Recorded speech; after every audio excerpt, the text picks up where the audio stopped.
What it do? Wah.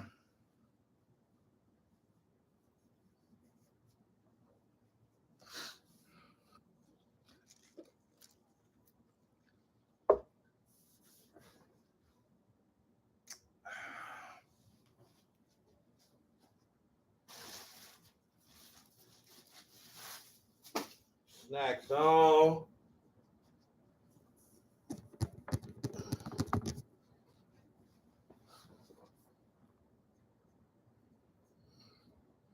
Yeah. Hold on, my fault. Should have did this before.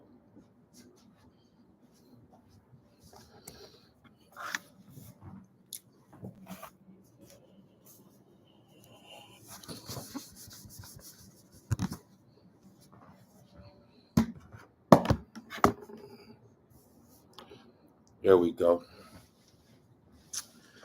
We in the business with it, man.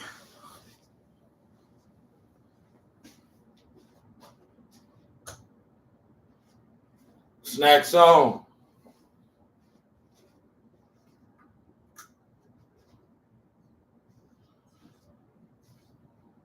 We in business with it. You know what I'm talking about?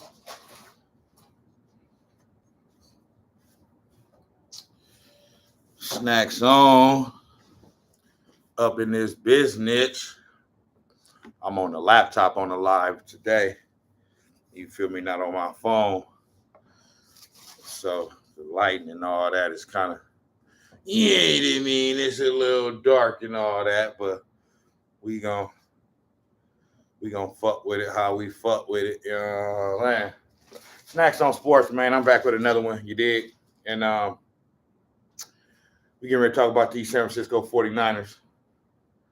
You feel me? So let's get into it. San Fran, them Niners took an L, man. They took an L to the Seattle Seahawks yesterday at Levi Stadium. You know what I'm saying? They lost 20-17 to the Seattle Seahawks on a last second kind of end of the game scramble run from Geno Smith with 12 seconds to go, which essentially ended the game.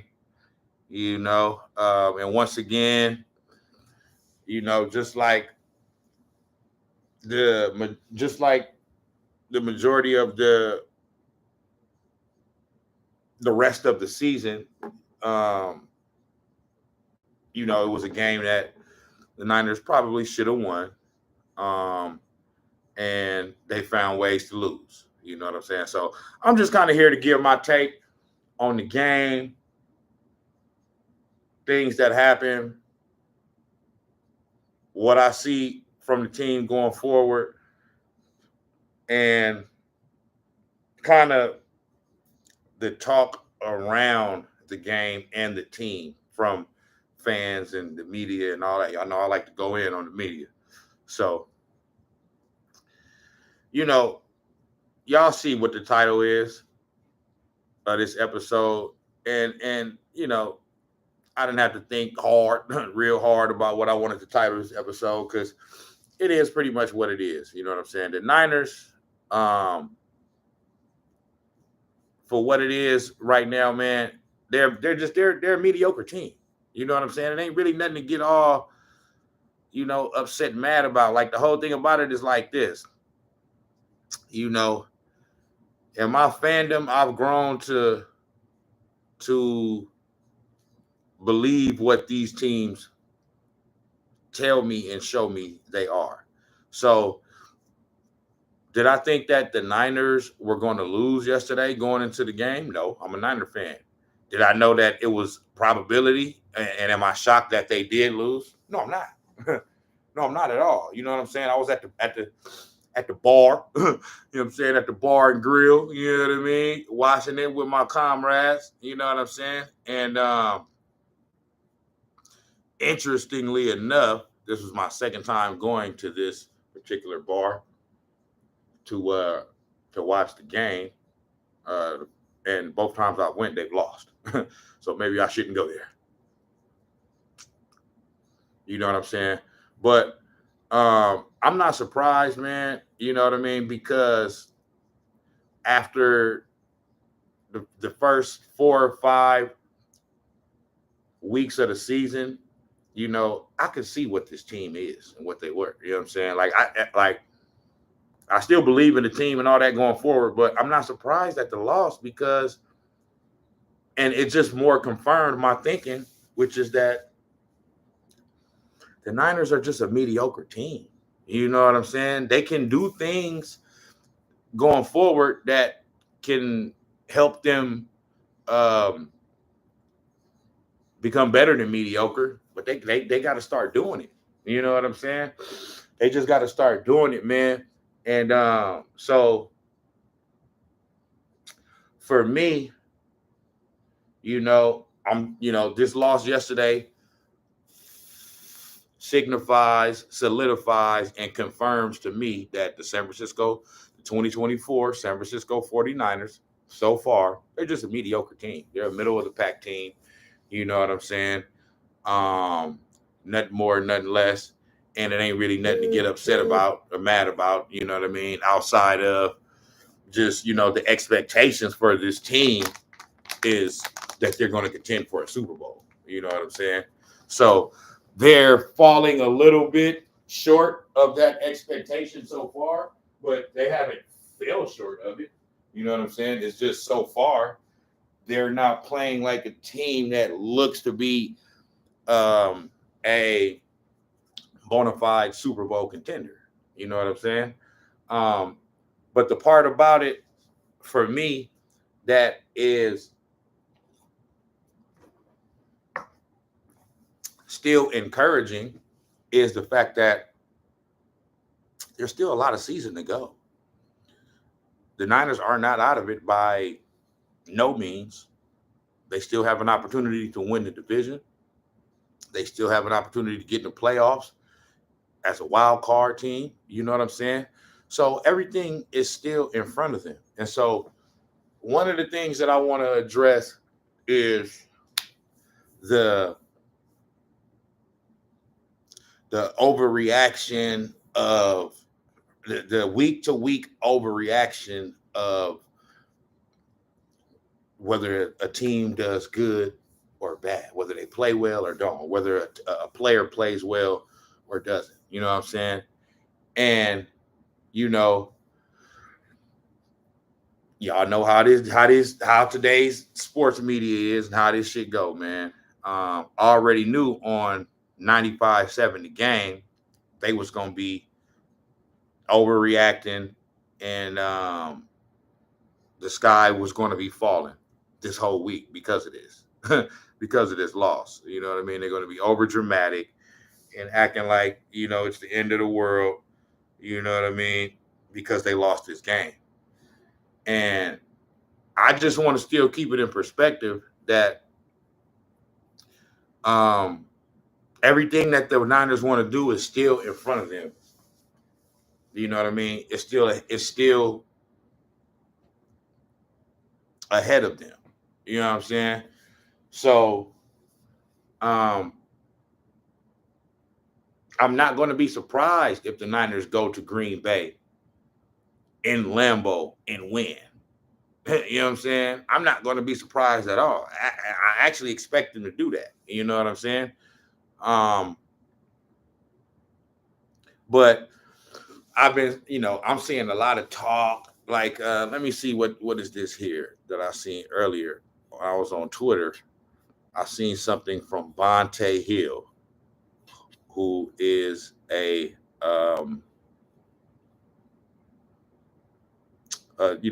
radio personality on 95-7 The Game on their morning show, their 6 to 10 slot. And I seen Bonte Hill. Just like I said, I know a lot of stuff gets said for to conjure up a conversation and get, traffic and just to stir it up, so to speak. You know what I mean? Just to, because that's a part of it too. But let's see here. So Vontae Hill said earlier, or it was yesterday, he said the 49ers, and this is someone in the sports media that works.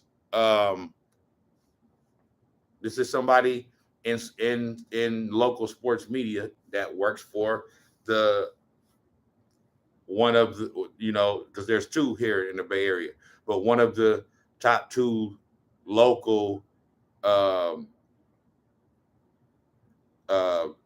sports media outlets, you know what I'm saying, 95-70 Game. And he's saying, so this is supposed to be somebody that's supposed to, as a media member, kind of be, yeah, he's a fan of the team, but as a media member, you're supposed to have maybe, I guess, a little more logic, you know what I mean, in the things that you say in regards to your takeaways from a game, you know what I mean, whether a team did good or bad, and I think this take right here that he had is totally not logical. It's emotional like a motherfucker. You know what I'm saying? And a lot of the comments say it. So he says the 49ers should consider the following: shutting CMC and Greenlaw down for the season, meaning shutting down Christian McCaffrey and Greenlaw, because Dre Greenlaw, who suffered a torn Achilles in the Super Bowl last year against the Chiefs, he's supposed to be gearing up to get ready to come back soon. You know what I'm saying? So Vontae Hill is saying, shut CMC down, even though he just came back and he's 100% healthy to play. Shut him down. And Greenlaw, shut him down.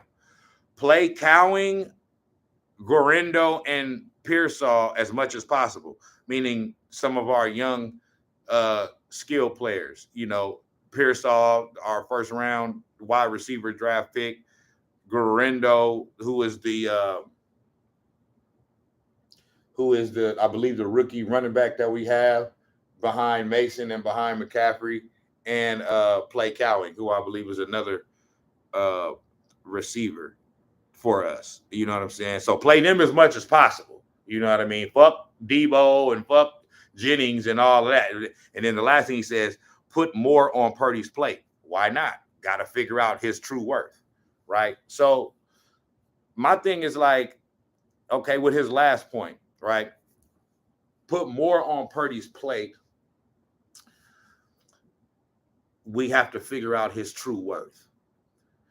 Like, the goalpost just keeps getting moved for Brock Purdy, and I just don't understand it. Meaning, okay, we have to see his true. How long does it take to see his true? Like, what more do you need to see to see Brock Purdy's true worth? Like, what are you like? It's like dude, at this point with Brock Purdy, there's nothing more to see. There's no, let's see him without all the weapons and see what he can do. See him with the weapons, see what he can do. Let's see him with half the weapons and see what he can do. Like, you trying to he's already been in all of these scenarios before, bro. He's passed the test. There's nothing else for Brock Purdy to, like he said, we got to figure out his true worth. We know his true worth, bro. This is 2.5 years now. What the fuck more do you need to see? You know what I'm saying? And the reason why this frustrates me is because it comes from a standpoint of, we lost. Brock Purdy had a so-so game.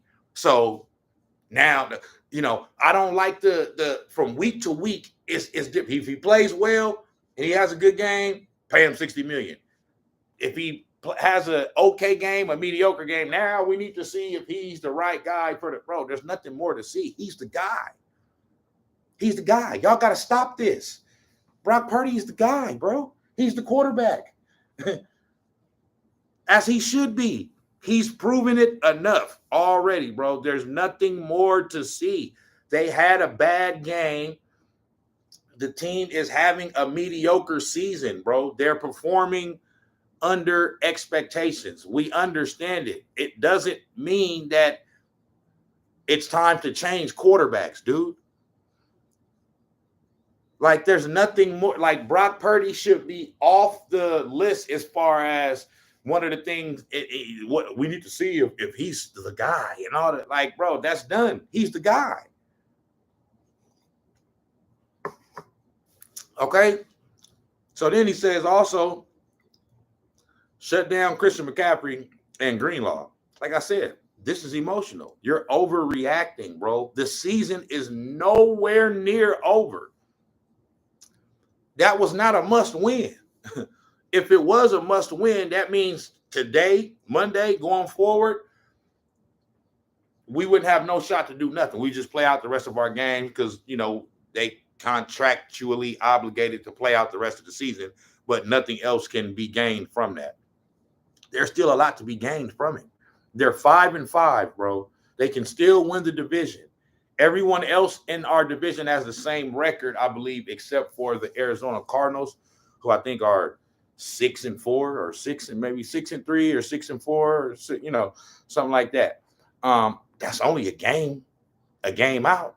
You know what I'm saying? I understand we lost to them early in the year, so it's kind of like essentially 2 games, you know what I'm saying, back from them because they've won more games than us, plus they beat us, so they hold the tiebreaker right now. But we play them again at the end of the season, so we'll see what happens.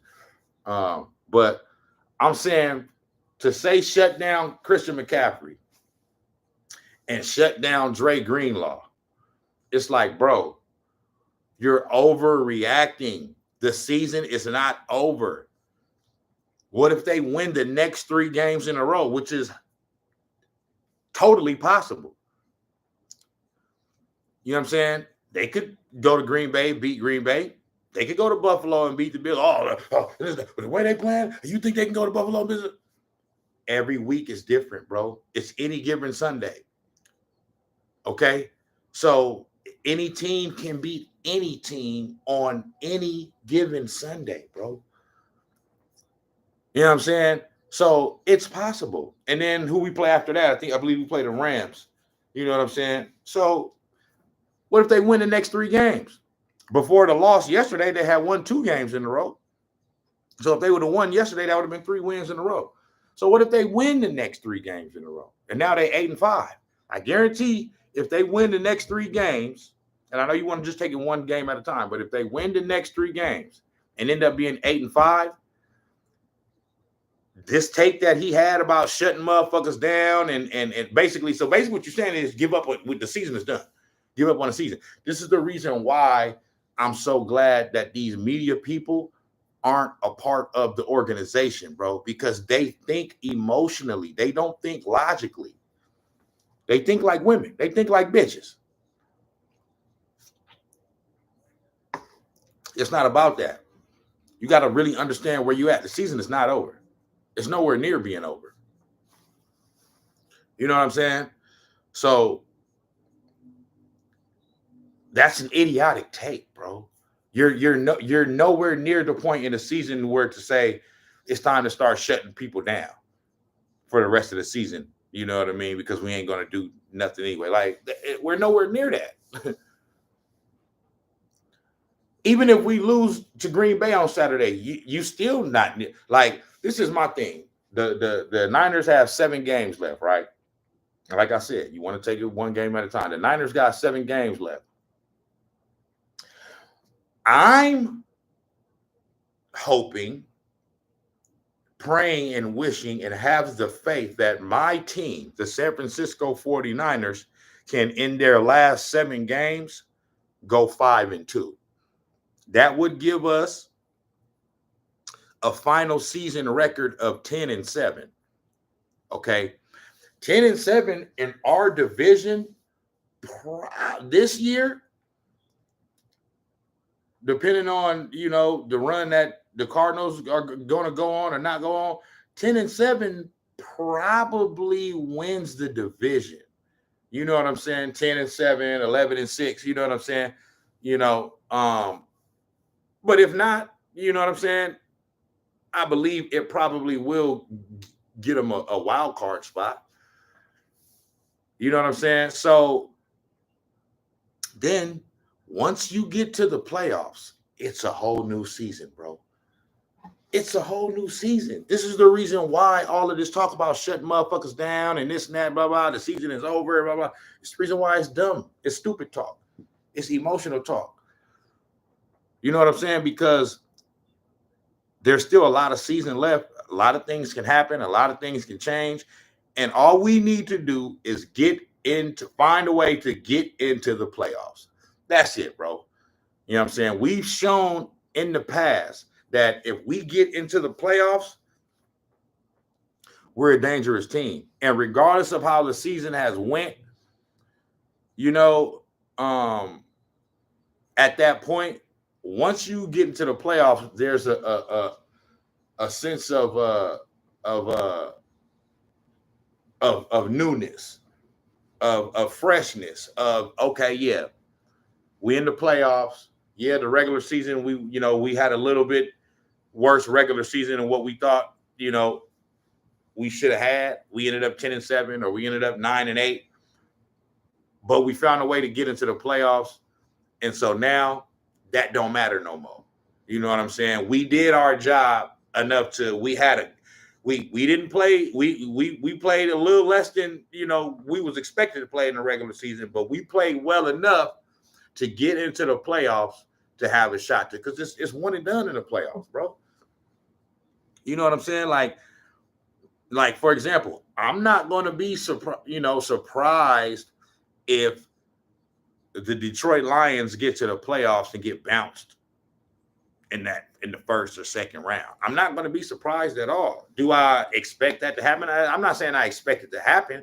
I'm just saying that if it does happen, I'm not going to be surprised, bro. I've watched enough football over my life, you know what I'm saying, to know that, it just takes one off game, one bad game, and all that shit you did in the regular season, that high-powered offense and all that, like all that,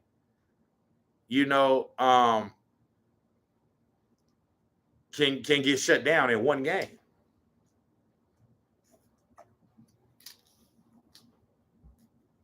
So it's never over till it's over, bro. You know what I'm saying? It's stupid to look at the season right now and be like, oh, this shit over, bro. You know what I'm saying? And these niggas, man, this shit, man, ain't just because you frustrated because they lost yesterday. You know what I'm saying? Because they had a bad game. You know what I mean? And they, once again, if you really look at it, like, yeah, we're mediocre now. Like I'm saying, I'm not saying this to say, I'm just saying this to say, because I understand how the team has played so far. I'm saying that we're a mediocre team. You know what I'm saying? We ain't a great team, but we're not a bad team. We right in the middle, mediocre. You know what I mean? I would, before yesterday, when we was 5-4, I would have said we're a good team. But now with that loss, and we're 5-5, we're mediocre, bro. We're right there in the middle. We're just mediocre, dog. You know what I'm saying? And that's cool. But at the same time, I'm not going overboard and overreacting, you know what I'm saying? And to where I have a mindset of, oh, the season is over. You know what I'm saying? This never, shut down. And so now, so this leads me to talking about, well, first, before I move on to Kyle Shanahan, so let me read off some of these comments from this post that Bonte Hill posted. So like I said, he said the 49ers should consider the following: shutting CMC and Greenlaw down for the season, play Cowing, Garendo, and Parcell as much as possible, and put more on Purdy's plate. Why not? Got to figure out his true worth. Okay, whatever. All that shit is, you know what I'm saying?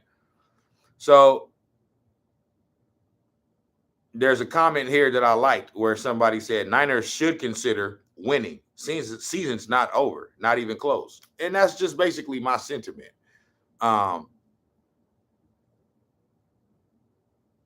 And then someone else says, not a chance, not a chance. People are stupid enough to believe this is a good take. Unreal levels of stupidity. Basically saying, like, dude, like you're overreacting, bro. Like, what the fuck? You know what I'm saying? And then this is a take that I love right here because he just kind of like logically explaining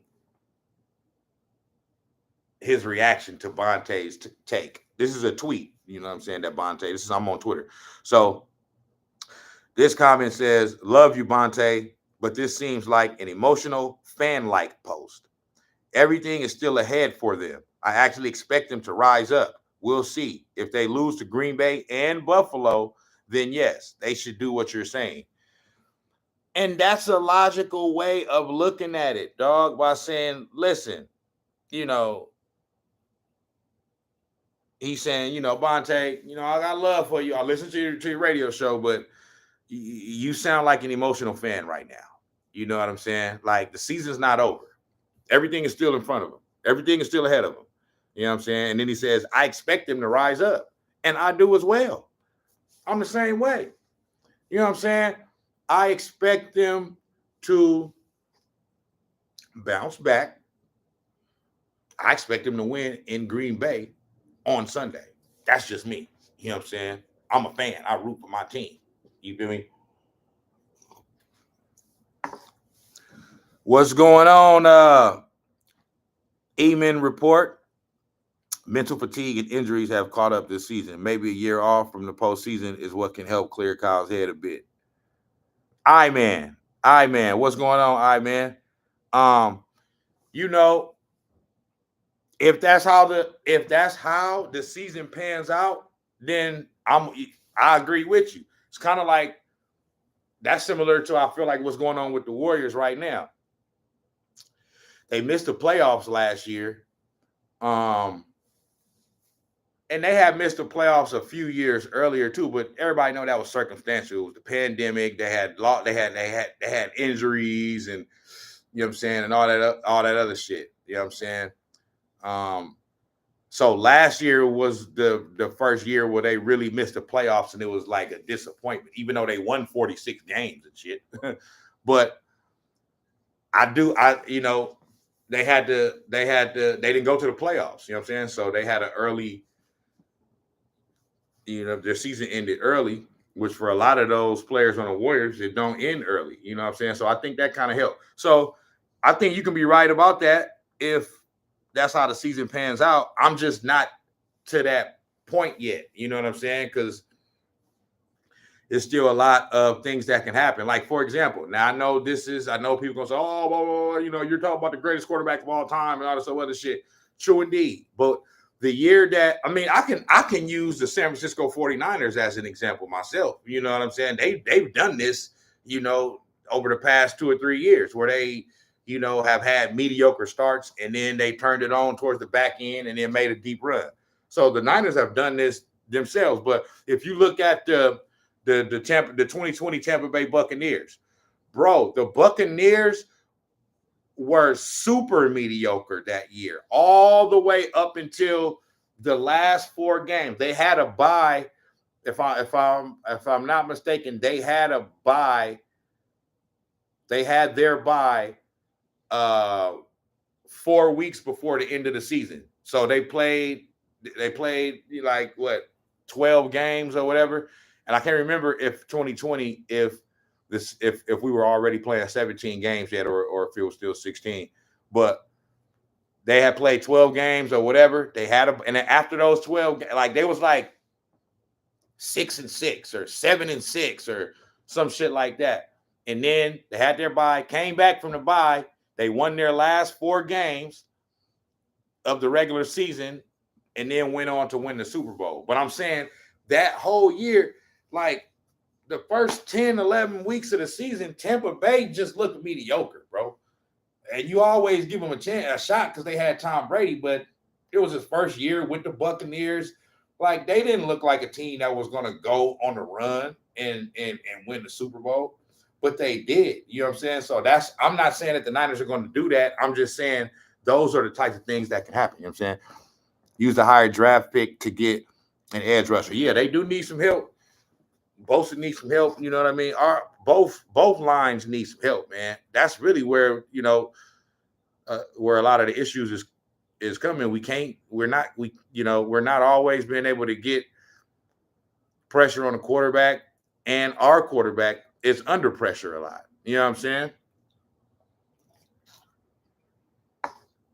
But I'm saying that I just want to speak on that. I just wanted to speak on that take that Vontae Hill off from 95.7 The Game had, because that's the kind of stuff where, I feel like it just be a whole bunch of overreaction. You know what I'm saying? And people aren't staying in the moment. They're emotional and they're feeling and I understand it, they're in their emotional state of the team just lost and this and that, and blah, blah, blah, blah. So we got to sit and soak in this loss for a week until the next game. But the things that I hate from it is the overreaction over, well, is Brock Purdy the guy now? Dude, Brock Purdy is the guy. Let's stop it. Like he's the guy, bro. You know what I'm saying? Like he's proven it. He's proven that he knows how to it's like it frustrates me because I don't hear this stuff when they win. You know what I'm saying? If you're going to say these things when he has a bad game or a mediocre game and the team is not doing so hot, then you got to say it when they winning too. You know what I'm saying? You got to say, okay, yeah, he played well today, but nah, I still don't feel like he the guy because of this and that, blah, blah. It can't be, okay, he played well, so yeah, now he's a guy, then he don't have one bad game. Especially when the issue that I be having is like when people show you that they have a track record of knowing how to fix it, make it right. You know what I'm saying? Like you got to give them the benefit of the doubt that they're going to, like, it'd be one thing if they ain't never did shit. You know what I'm saying? But Kyle Shanahan. So now let's go to Kyle Shanahan, right? I understand some of the frustration because some things that are happening, right? Every game is like, it seemed like it's not being fixed. You know what I mean? And so I'm talking about from the standpoint of like, the team just don't feel like they buttoned up. You know what I mean? It's too many, what do they call it? Self-inflicted wounds. You know what I mean?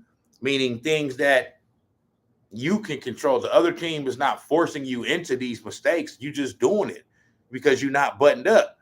And a lot of times that falls on the coach. You know what I'm saying? Of like, okay, it happened one week. Okay, it happened again. And then again, like, so what's going on? Right?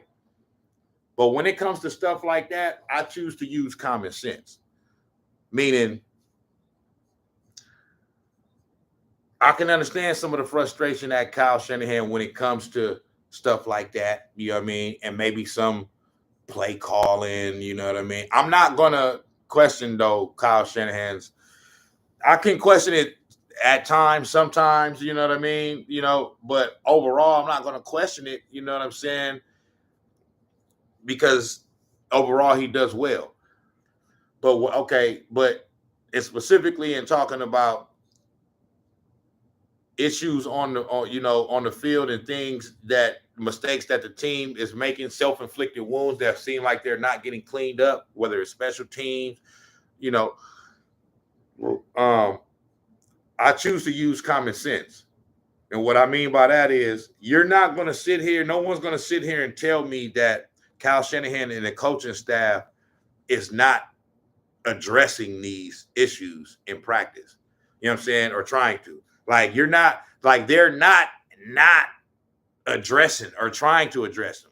You know what I'm saying? Like they just saying, oh yeah, that shit happened, but it's all good. Well, you know what I'm saying? I ain't got to bring that up. I ain't got to talk about that. It'll just get fixed on its own type shit. Like, I don't believe that.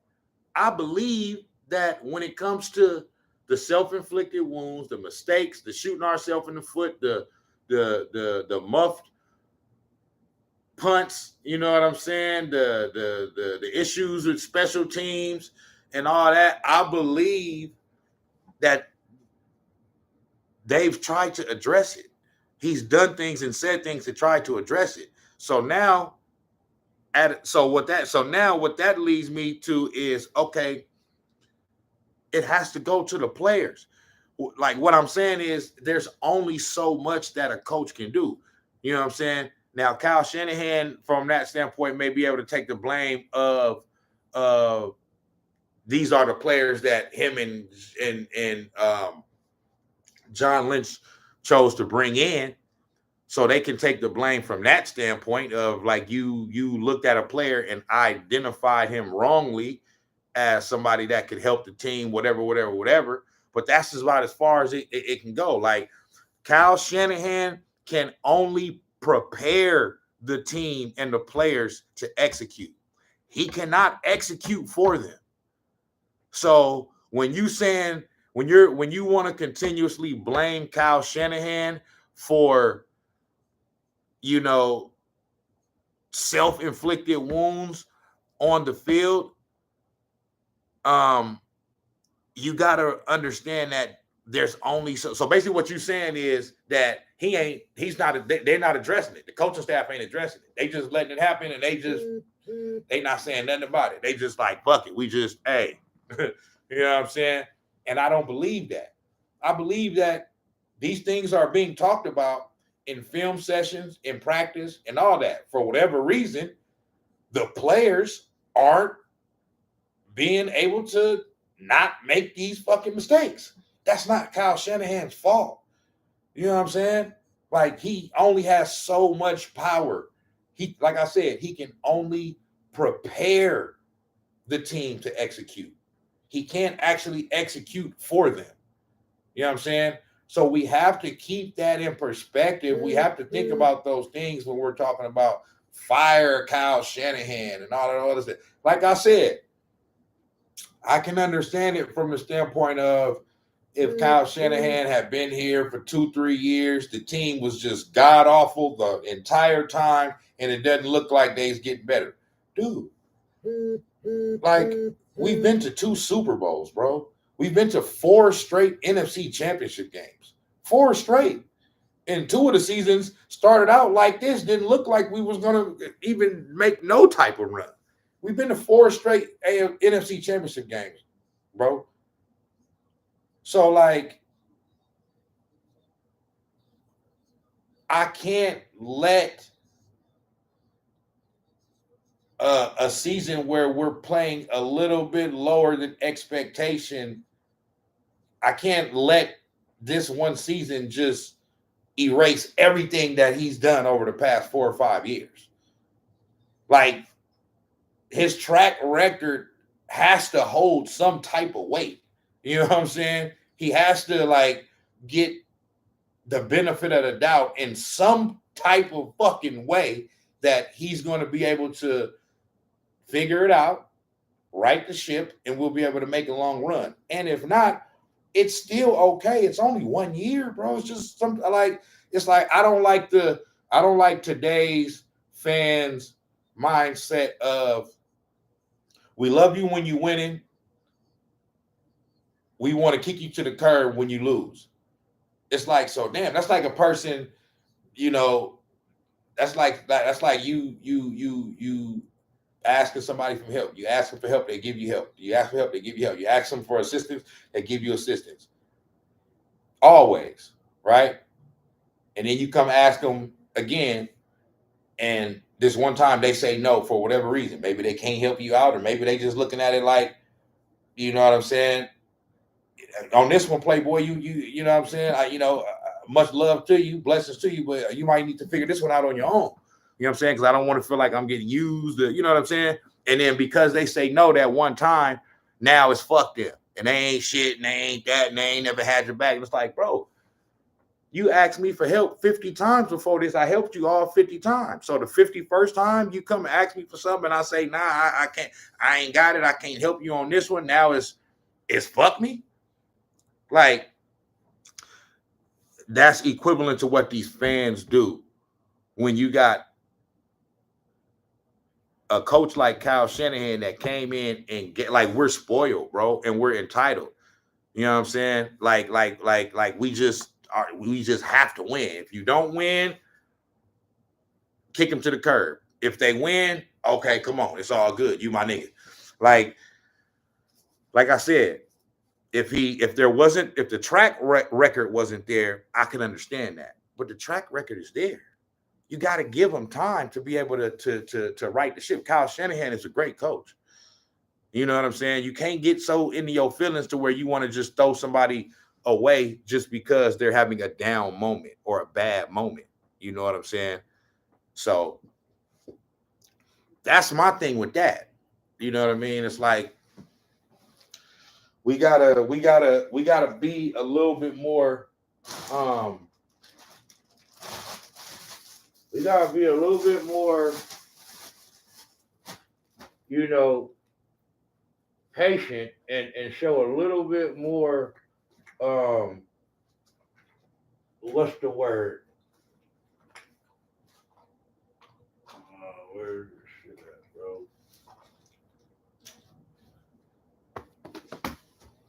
Damn. Hold on, my bad.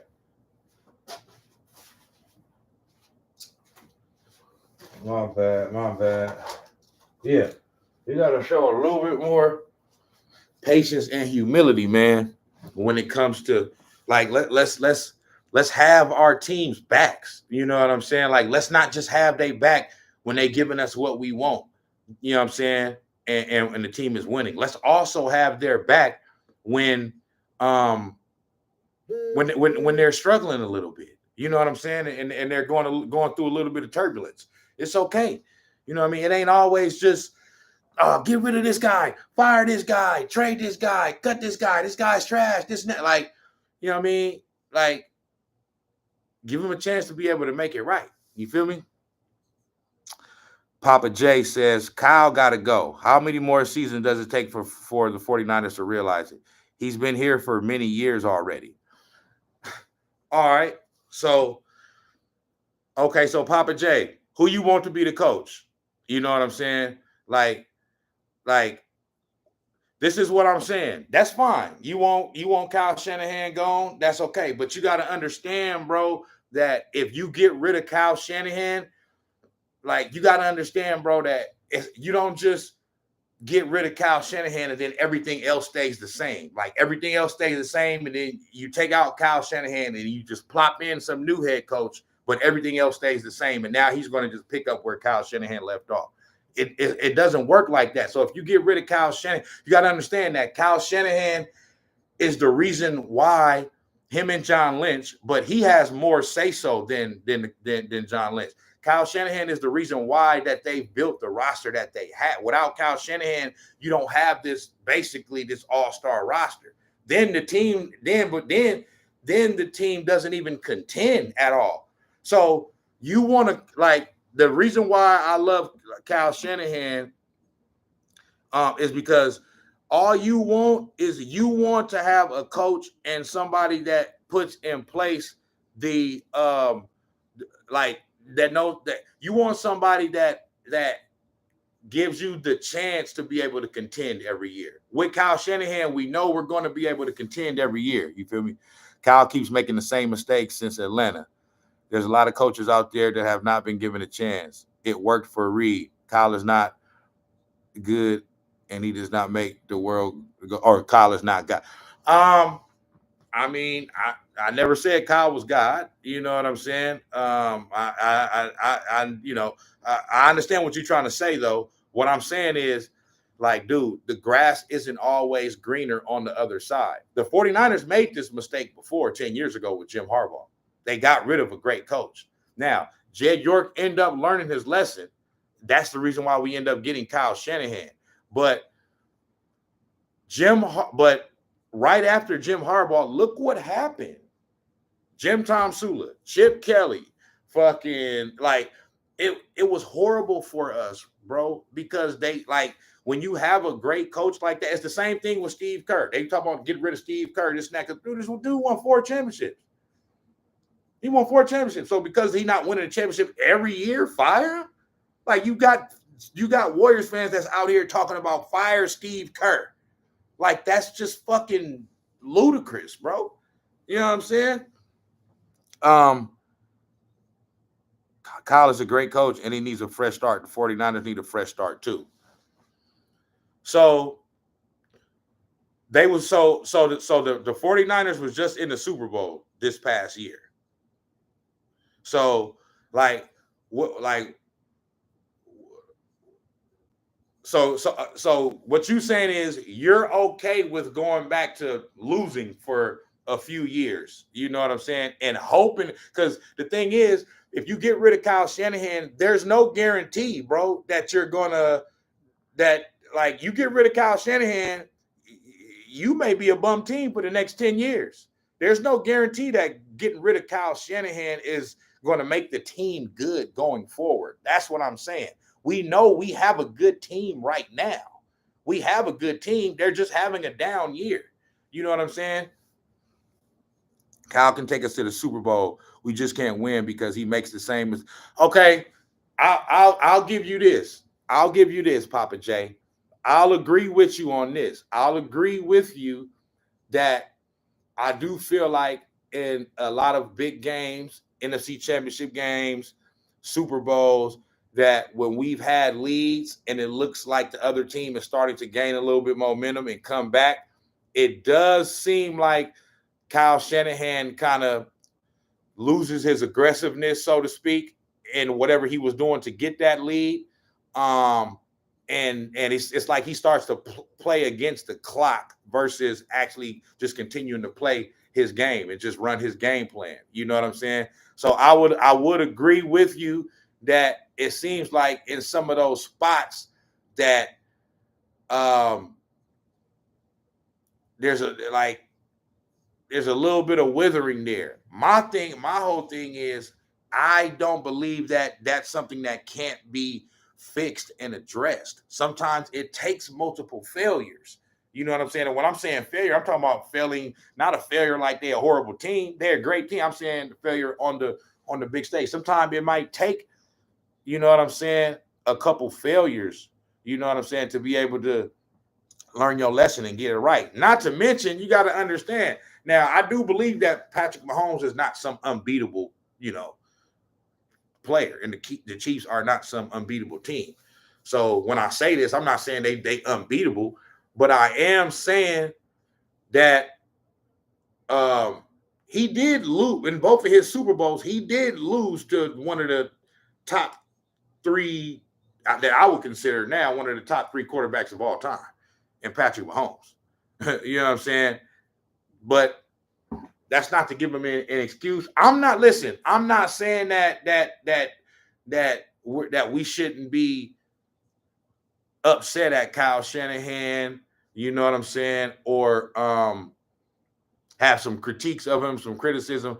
I'm just saying that I've watched enough football and just sports in general and been a part of sports enough to know that when you got something good like this, you don't want to overreact. You know what I'm saying? Just because the team, like the season is. So, okay, Papa J, let me ask you this. If the 49ers happen to win the next three, if you still on, I don't know if you're still on, but if the 49ers happen to win the next three games and they're 8-5, after their next three games, then what would your response be to that? You know what I'm saying? Because all I'm saying is the season ain't over, bro.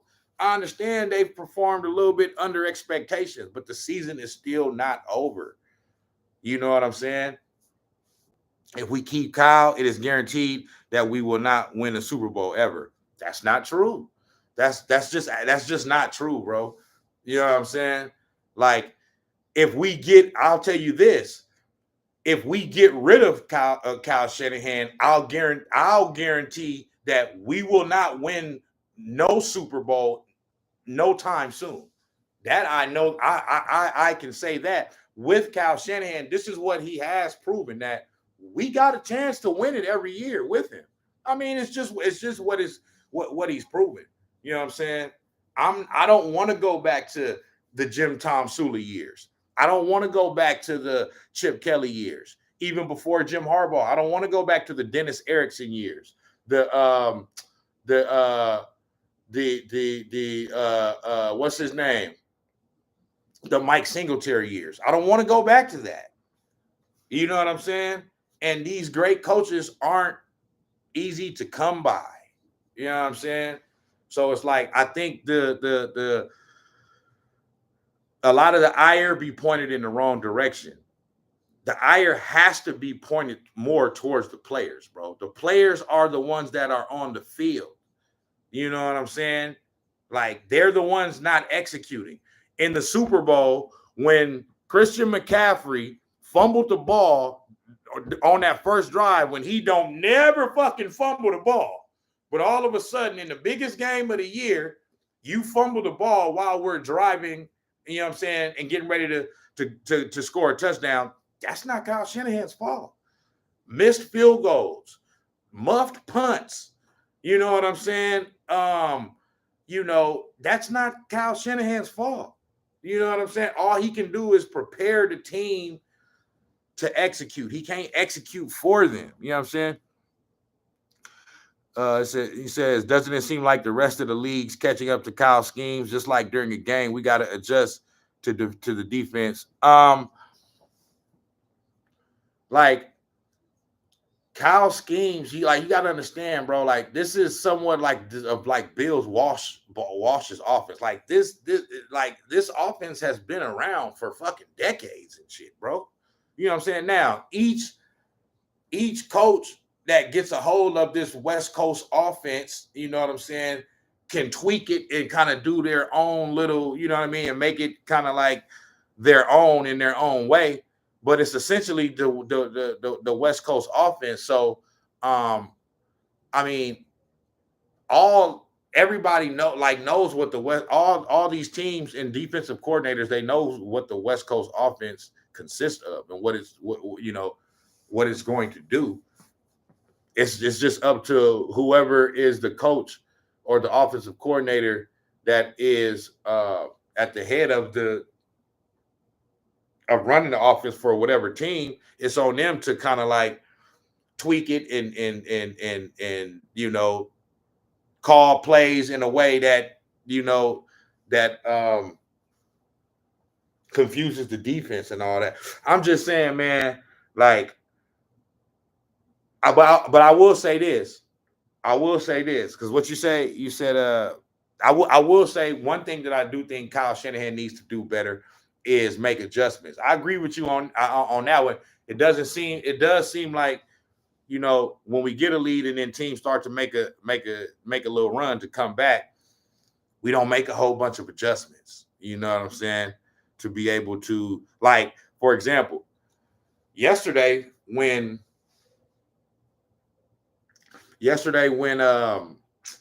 Geno Smith made that touchdown run, for them to go up, the run, the score that won them the game.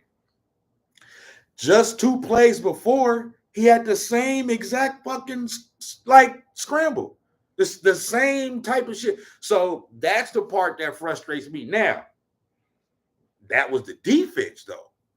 So yeah, that it's going to fall on Kyle Shanahan to some extent because he's the head coach, so he oversees the whole team. But at the same time, that was on the defense. Like, somebody's got to recognize once he makes that first run, okay, we got to make sure that don't happen again. And not only did it happen again, 2 plays later, it happened on a play that won them the game, and he scored. So yeah, those type of things are frustrating because it's like, dude, like what the fuck are you guys doing out there? You know what I'm saying? Like, he just did this 2 plays earlier. You know that they're driving. The game is on the line. You might want to have somebody spying on him. You know what I'm saying? And that's when I believe that it comes down to the players, bro, because somebody got to say, like, all right, we can't let that happen again. You know what I'm saying? So I just think, bro, it's a collective. It's a collective. It's everybody. It's not just Kyle Shanahan. People gonna have their opinions. I understand it. I respect it. I understand motherfuckers gonna feel like, hey, fire Kyle Shanahan, you know what I'm saying, and all that. I respect your opinion. I just disagree with that opinion. You know what I'm saying? Because I've seen this happen before, and I know that Kyle Shanahan is a great coach. You don't just get rid of great coaches, bro. You don't. You don't. I know it's we frustrated and all that right now, but you don't get rid of great coaches. They are hard to come by. You know what I'm saying? Like, look at Mike Tomlin in Pittsburgh. Mike Tomlin, the Pittsburgh Steelers haven't won the Super Bowl since 2008, bro. It's been fucking 16 fucking years. They won the Super Bowl his second year. They won the Super Bowl his second year as the head coach of the Pittsburgh Steelers. Now, they went back again 2 years later, you know what I'm saying, and then lost to Green Bay. But they haven't won a Super Bowl since 2008, and on top of that, they haven't even won a playoff game in 8 years since 2016. But guess what? He's a great coach, so they're going to stick by him. Now, you can say, okay, that's the Steelers. They've only had 3 coaches in the fucking past like 60 years and shit, or some crazy shit like that. And I understand that, but I'm just saying, bro, look at them now. You know what I'm saying? Like there's going to be ebbs and flows. You know what I'm saying? Like, once Ben Roethlisberger started to hit the backside, the downside of his career, that's when they started to kind of like go down a little bit. They ain't have a quarterback. But now look, you know what I mean? And still, even throughout that, he still has never had a losing season. And in this year, he's found a way to, have the Pittsburgh Steelers being 8-2 now, 9-2 or some shit like that. So I'm just saying, like, with that logic that you got, Papa J, they should have been fired fucking Mike Tomlin. But he's a great coach, bro. You don't just get rid of great coaches, man. And the ones that do get rid of great coaches, they suffer for it. You feel me? Okay, you said my response is still the same, because he would never be able to win the big one. And I would call those wins very lucky if we did win those games. How could you call those wins lucky? Like, very lucky. If they were to go on and win the next 3 games, how would that be luck? Like they've done this before in the past, bro. They've been to 2 Super Bowls in the past 5 years. They've been to 4 straight NFC Championship games. So how would it be luck? I could see you saying that if this is something that they've never done before. He's won big games before. You know what I'm saying? When the year that we made the run, the year that in 2022, the year that they lost to the Los Angeles Rams in the NFC Championship game, bro, that was a year where the playoffs started for them like 3 or 4 weeks before the playoffs actually started. Like, they had to win all of those games to be able to even make it to the playoffs. The very last game they played, I believe it was it the Bengals or the Rams? But it was a game where they were down. They had to win that game in order to get into the playoffs. They should have lost the game. It ended up going into overtime, and they end up winning the game, and then they go on and go to the NFC Championship game.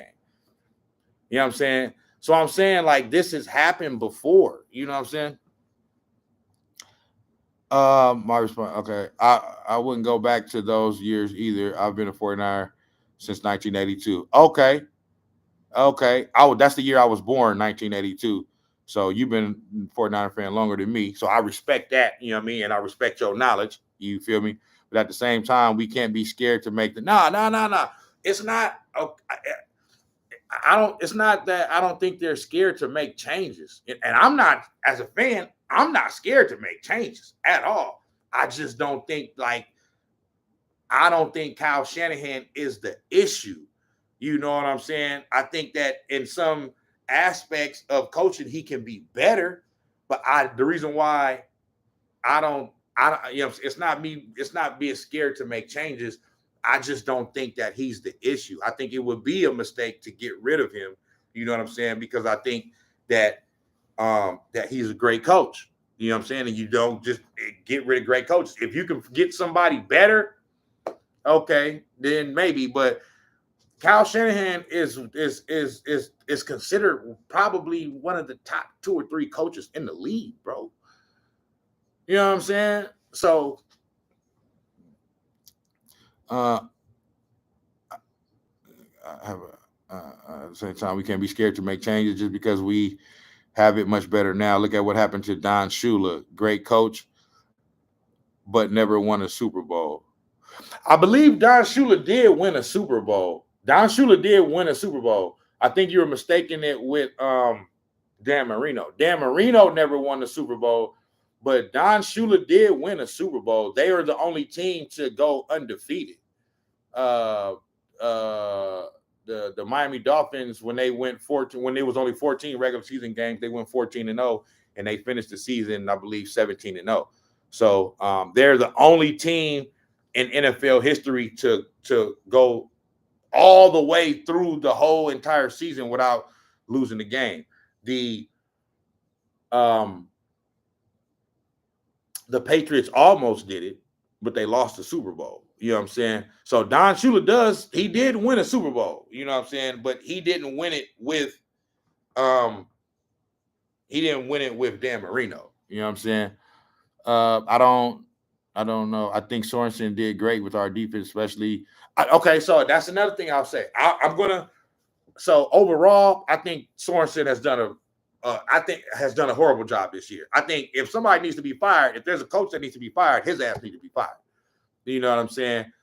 But I will say that yesterday's game, so you can only ask I'm not going to say that. I was going to say you can only ask the defense to do so much. Wrong. No, that's their job, to get out there and stop the offense. So, yeah, they could have still did more. However, I will say that they did get the drive before the Seahawks' last drive. They did do what they were supposed to do. They got the stop. They stopped them on 3rd down and stopped them on 4th down. So it's like, what more do you want them to do? Now, you can still say, okay, the offense didn't do what they're supposed to do. Defense, you got to go back out there. It's their job to stop them again. It is what it is. You can't be like, well, we stopped them before, we shouldn't have to stop them again. That's your job. So I understand, you know what I'm saying, that you did get, that the offense didn't do their job. They got the ball back with 4 or 5 minutes to go and the lead, and they should have been able to run out the clock, and they didn't do that, but they didn't do it. You know what I'm saying?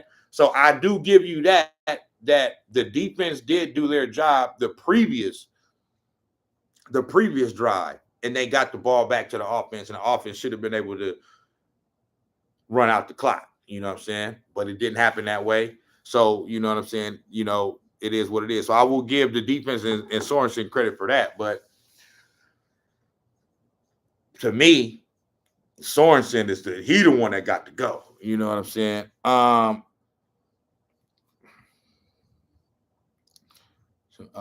Defense, especially being in the 3rd quarter, 6 minutes left, Seattle only scored 6 points at that moment. We're like 3rd and 20 something, and we run the ball. Those are bad mistakes by Kyle.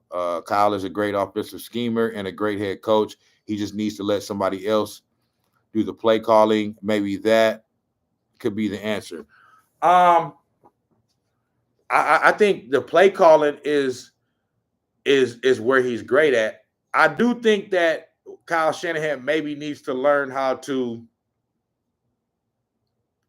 let Purdy maybe have a little bit more control at the line of scrimmage. Like, allow for him to be able to make audibles. You know what I'm saying? If he sees something where he thinks that the offense might have an advantage if he audibles, he should be allowed to do that. Maybe not just like on some Peyton Manning level type shit, but maybe Kyle Shanahan could relinquish a little bit of control from that standpoint. You know what I'm saying? But yeah, Kyle is a great. Pittsburgh needs to let Mike Tomlin go. In fact, I will say that he needs to come here to the 49ers.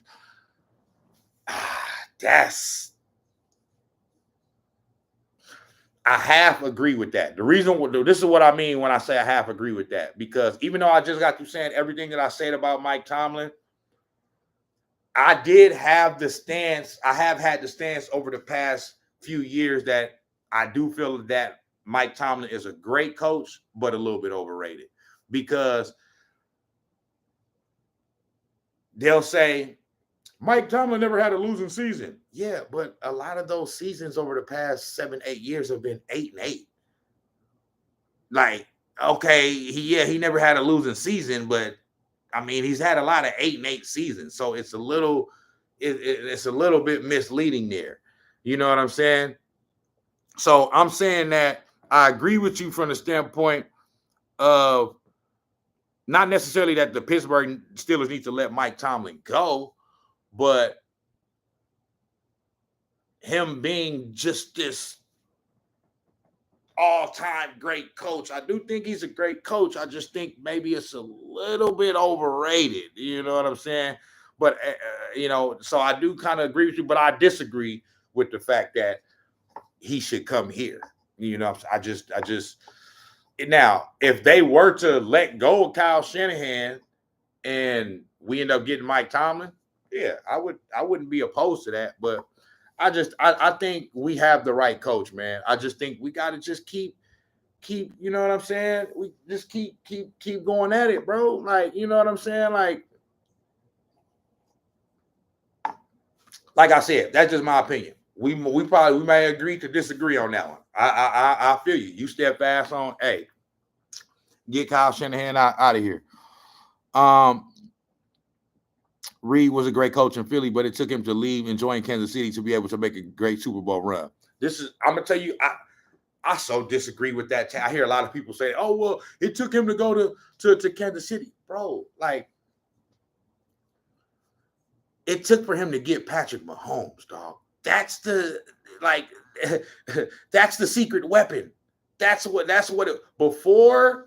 before the Kansas City Chiefs and Andy Reid got Patrick Mahomes, they had Alex Smith. They were a mediocre to good team with Alex Smith. You know what I'm saying? This is my point. Andy Reid is no better of a coach now than he was with the Chiefs, without Patrick Mahomes, and with Alex Smith. Like, he's no better of a coach now than then, and he's no better of a coach now than he was in Philadelphia. He's the same coach. He's the same coach, dog. The difference is he identified a great quarterback. He drafted him, and that's his quarter. That's the reason why they got 3 Super Bowls, bro. You know what I'm saying? It isn't like all of a sudden now he's a better coach. He's so much of a better coach now than he was in Philadelphia, or even when his early years with the Chiefs before he got Patrick Mahomes. He's the same fucking coach. He's the same fucking coach. He just drafted an all-time great quarterback. So that's what I mean. Like, it's not the coaching. Like Kyle Shanahan has shown that he's a great coach. The foundation is there. What needs to change is just a little bit of tweaking here and there of certain players and just certain things, certain pieces. You know what I'm saying? And then a little bit of luck from, you need a little bit of luck too to win a championship. Not a whole lot. But you know what I mean? I'm saying things need to fall in place too. You know what I'm saying?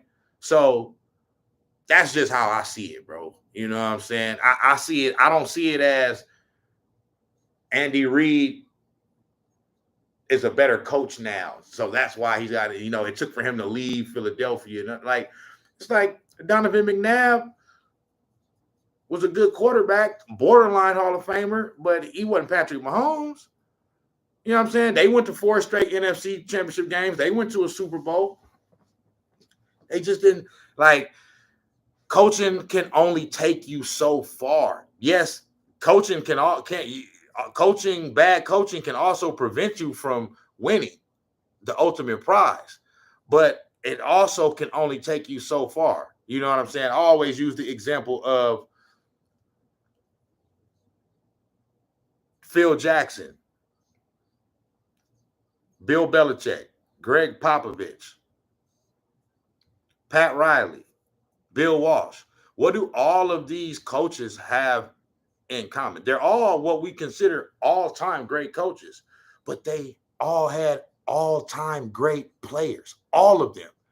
None of them have any of the. Greg Popovich is not a five-time champion if he don't have Tim Duncan, David Robinson, Manu Ginobili, Tony Parker, Kawhi Leonard. He doesn't. Phil Jackson doesn't have 11 championships as a head coach if he don't have Michael Jordan, Kobe Bryant, Scottie Pippen, Shaquille O'Neal. He just doesn't. It's the same way with Bill Walsh. He doesn't have 3 Super Bowl rings if he doesn't have Joe Montana. Okay? Jerry Rice. I mean, come on now. You know what I'm saying? So Andy Reid, he doesn't have 3 Super Bowl championships without Patrick Mahomes. He just doesn't.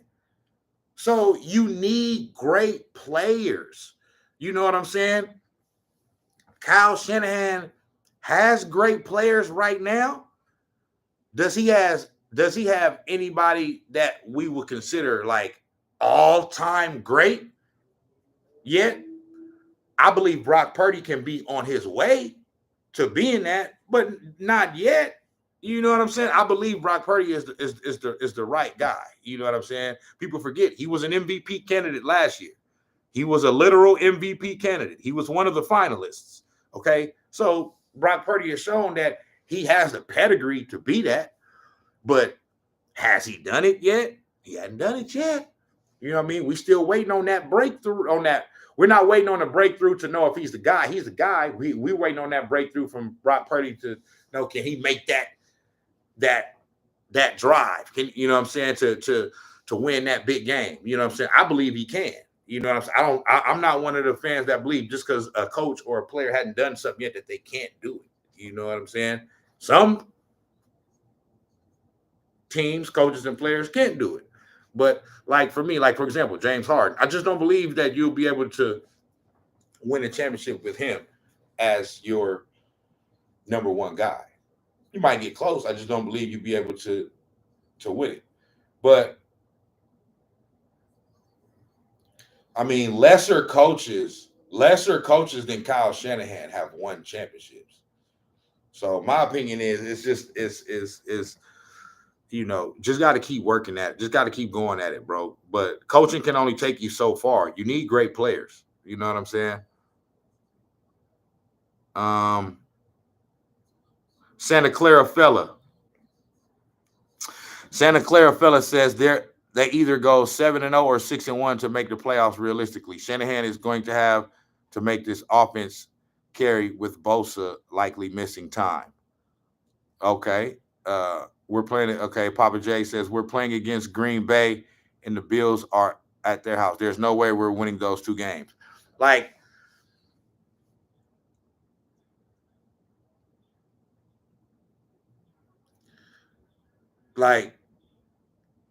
the statement, there's no way that there's winning those 2 games. Like, so what are you going to say if they win one of those games or both? You know what I'm saying? Like they can absolutely, like, dude, like, especially Green Bay, like, dude, like, I don't know what it like. Green Bay ain't some unbeatable team, bro. Like, I don't understand this. Now I understand if you want to say, well, look at how we're playing. If we play like how we played yesterday, if you say if the Niners play how they played yesterday in Lambeau Field, they won't win. I agree with you 100%. But bro, how many times, like from week to week, like it's any given Sunday, they could show up as a completely different team. You know what I'm saying?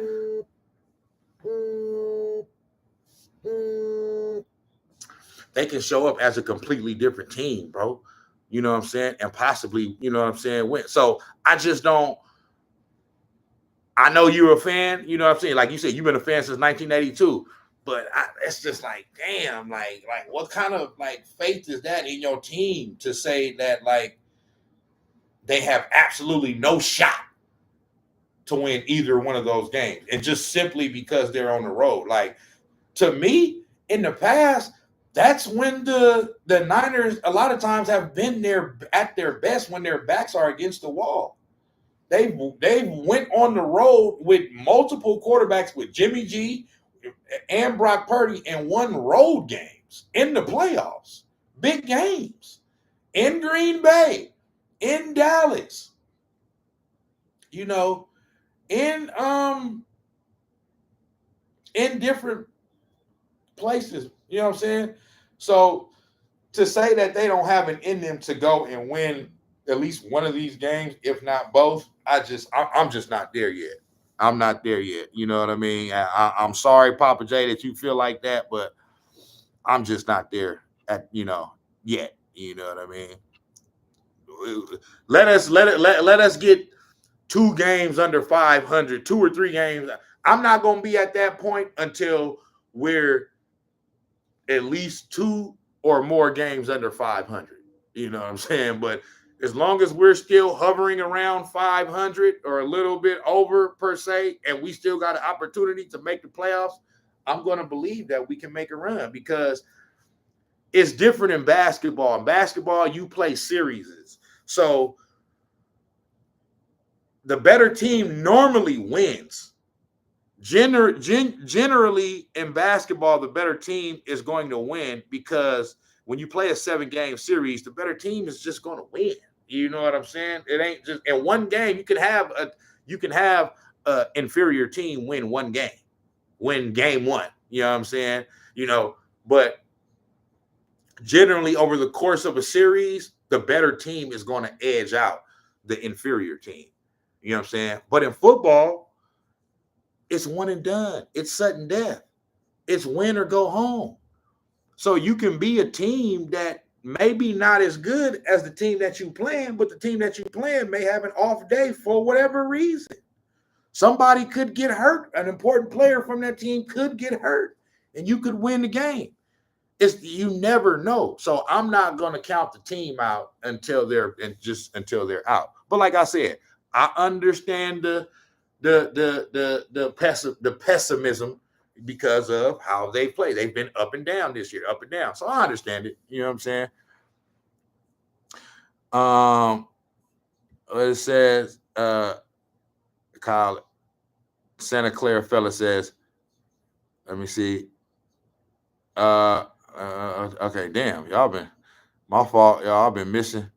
I'm not sure. I need to go. Okay, we're playing. Okay, Santa Clara fella says, I'm not sure about the Bills, but the Niners under Kyle have owned Green Bay as of late.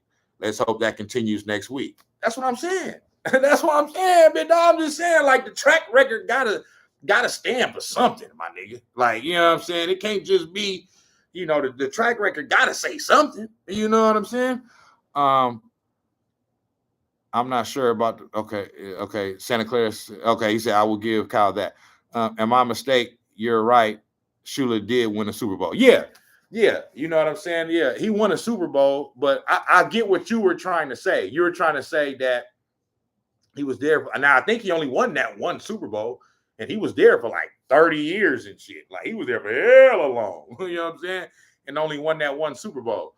But yeah, but he did win one. He didn't win it with the best quarterback that he ever had. Dan Marino was the best quarterback he ever had, and he didn't win it with Dan.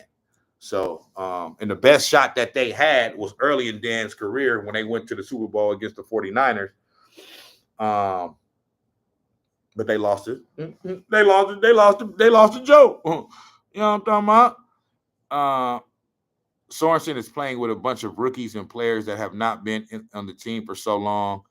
And his coaching is getting better each week. I agree with that. I agree with that, Papa J.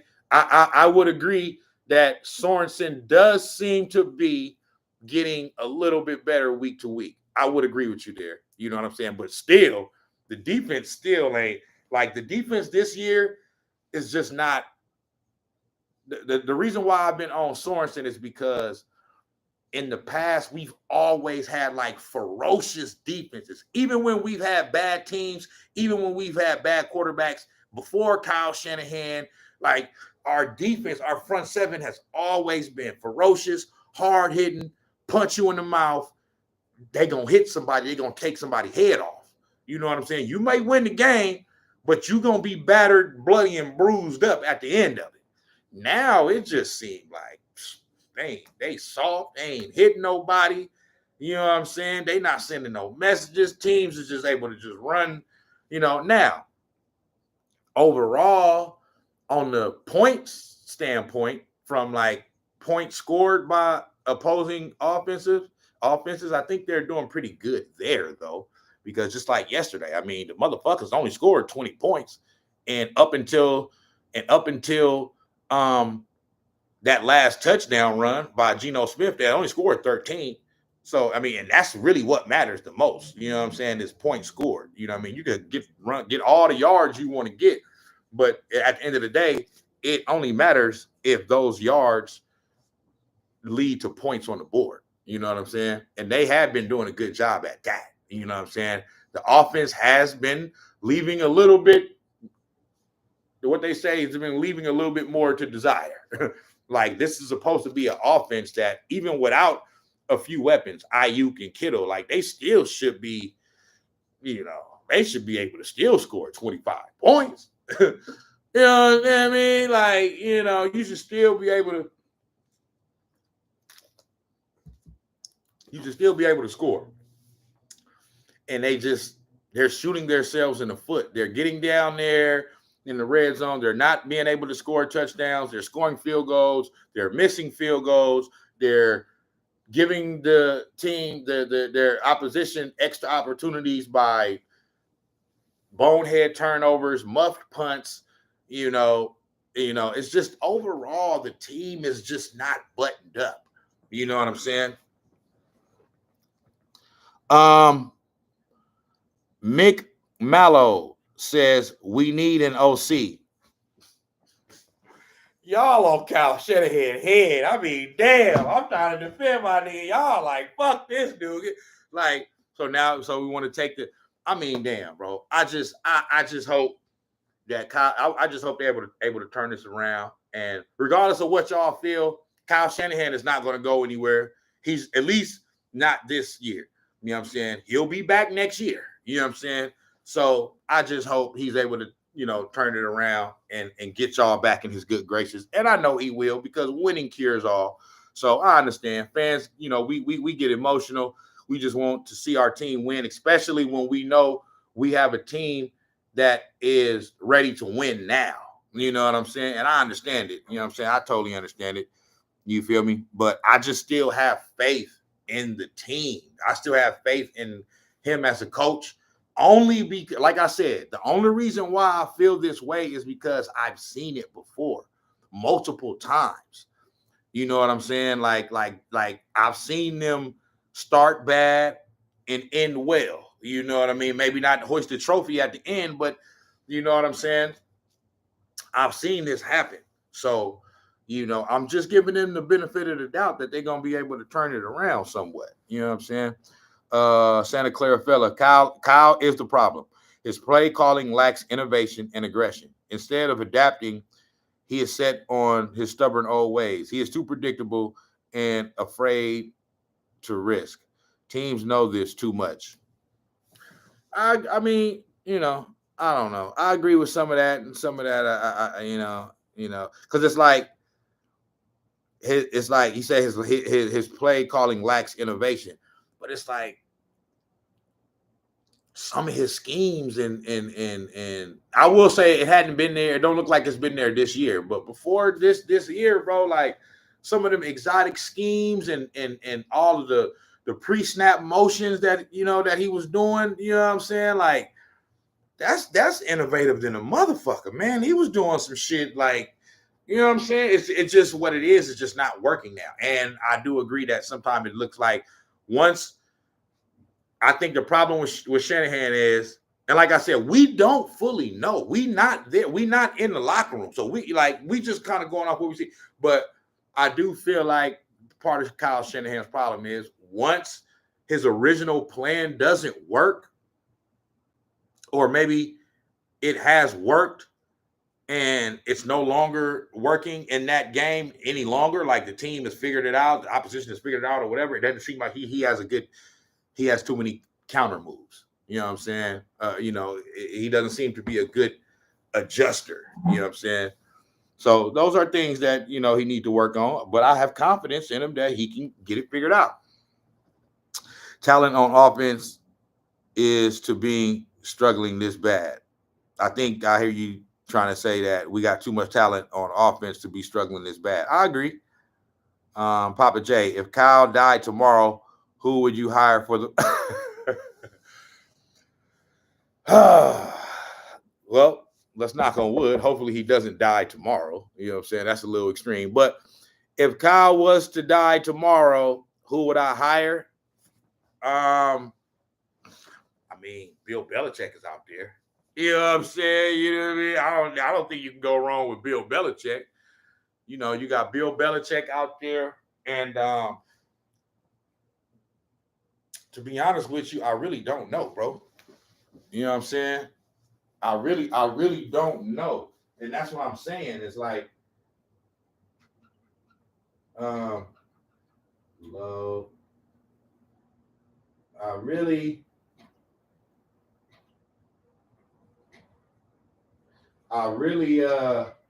My fault. I really don't know. It's not too many more like coaches that I would, you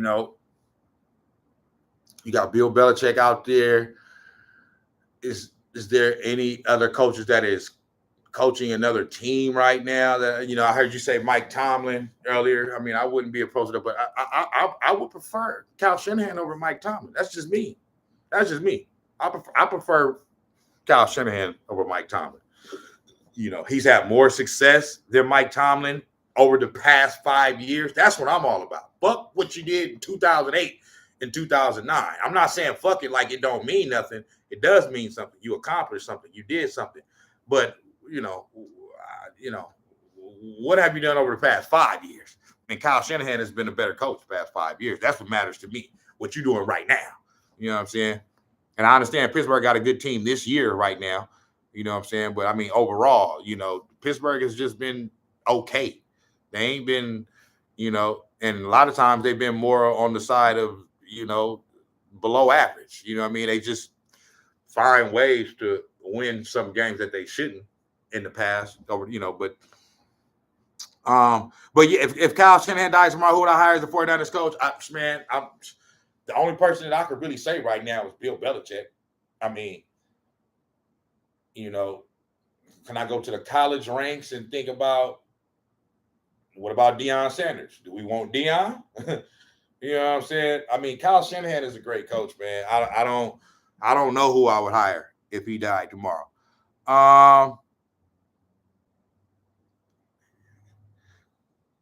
Papa J, thank you. He said, I love this conversation. You're a good dude. Man, I love having these conversations. You know what I'm saying? I love doing these episodes, doing these lives. You know what I'm saying? Thank you for tuning in. You know what I mean? And checking out your boy. You know what I'm saying? Jay, by the way, I'm waiting for you to hit that blunt so I can hit my I'll be doing that, really, to be honest with you. Because I was contemplating whether I want to go outside or not, because I'm in a hotel right now and we're not supposed to smoke in these rooms. You know what I'm saying? Or they gonna find us. You feel me? But it's a window right here. I can let it air. I'm not gonna smoke the whole blunt. I'm gonna just smoke. You know what I mean? I can air out. You know what I mean? I ain't got to check out till tomorrow at 11 a.m. So as long as I don't smoke in here for the rest of the day, I should be good. And even so, this should be smelling like weed all through here. You know what I mean? I stay at this hotel, frequently. You know what I'm saying? When I'm in this area over here in Fremont, in the Bay Area, and man, these motherfuckers be smoking weed. They be smoking cigarette, man. So they ain't. I could easily just say, hey, yeah, it wasn't me. It was them next door type shit. You know what I'm saying? And they don't know. You know what I'm saying? So, but yeah. Let me see. Uh, Purdy, Juice, Jawan, Debo, Pearsall, Mason, Kittle. What more do we need? Nah, hey, you right. You right. But they gotta. Okay, Debo. I love Debo. Debo is my favorite player. But do we feel like Debo? And I'm not here to blame Debo at all. But I'm saying, do we feel like Debo has played like the Debo Samuel that we know? You know what I'm saying? Or could he have been playing better this year too? So uh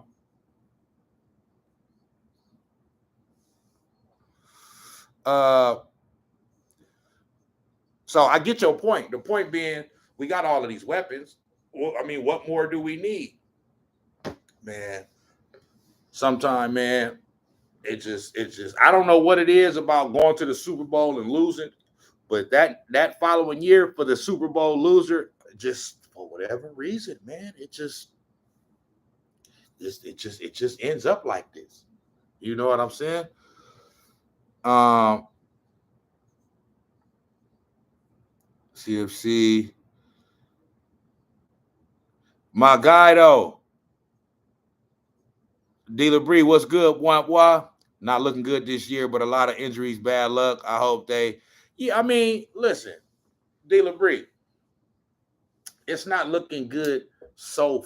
Not that it's not looking good. It hasn't been, bro. It's the season is not over though. You know what I'm saying? That's all I'm saying. I'm just saying the season ain't over, bro. You feel me?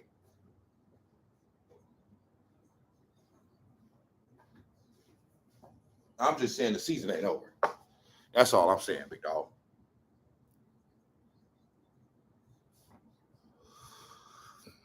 Papa J said if Mike Tomlin had this team in his hands, we would do so freaking much.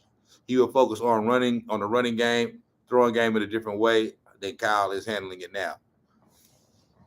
That's probably true as far as it would be different. This is all I'm saying. You got to understand.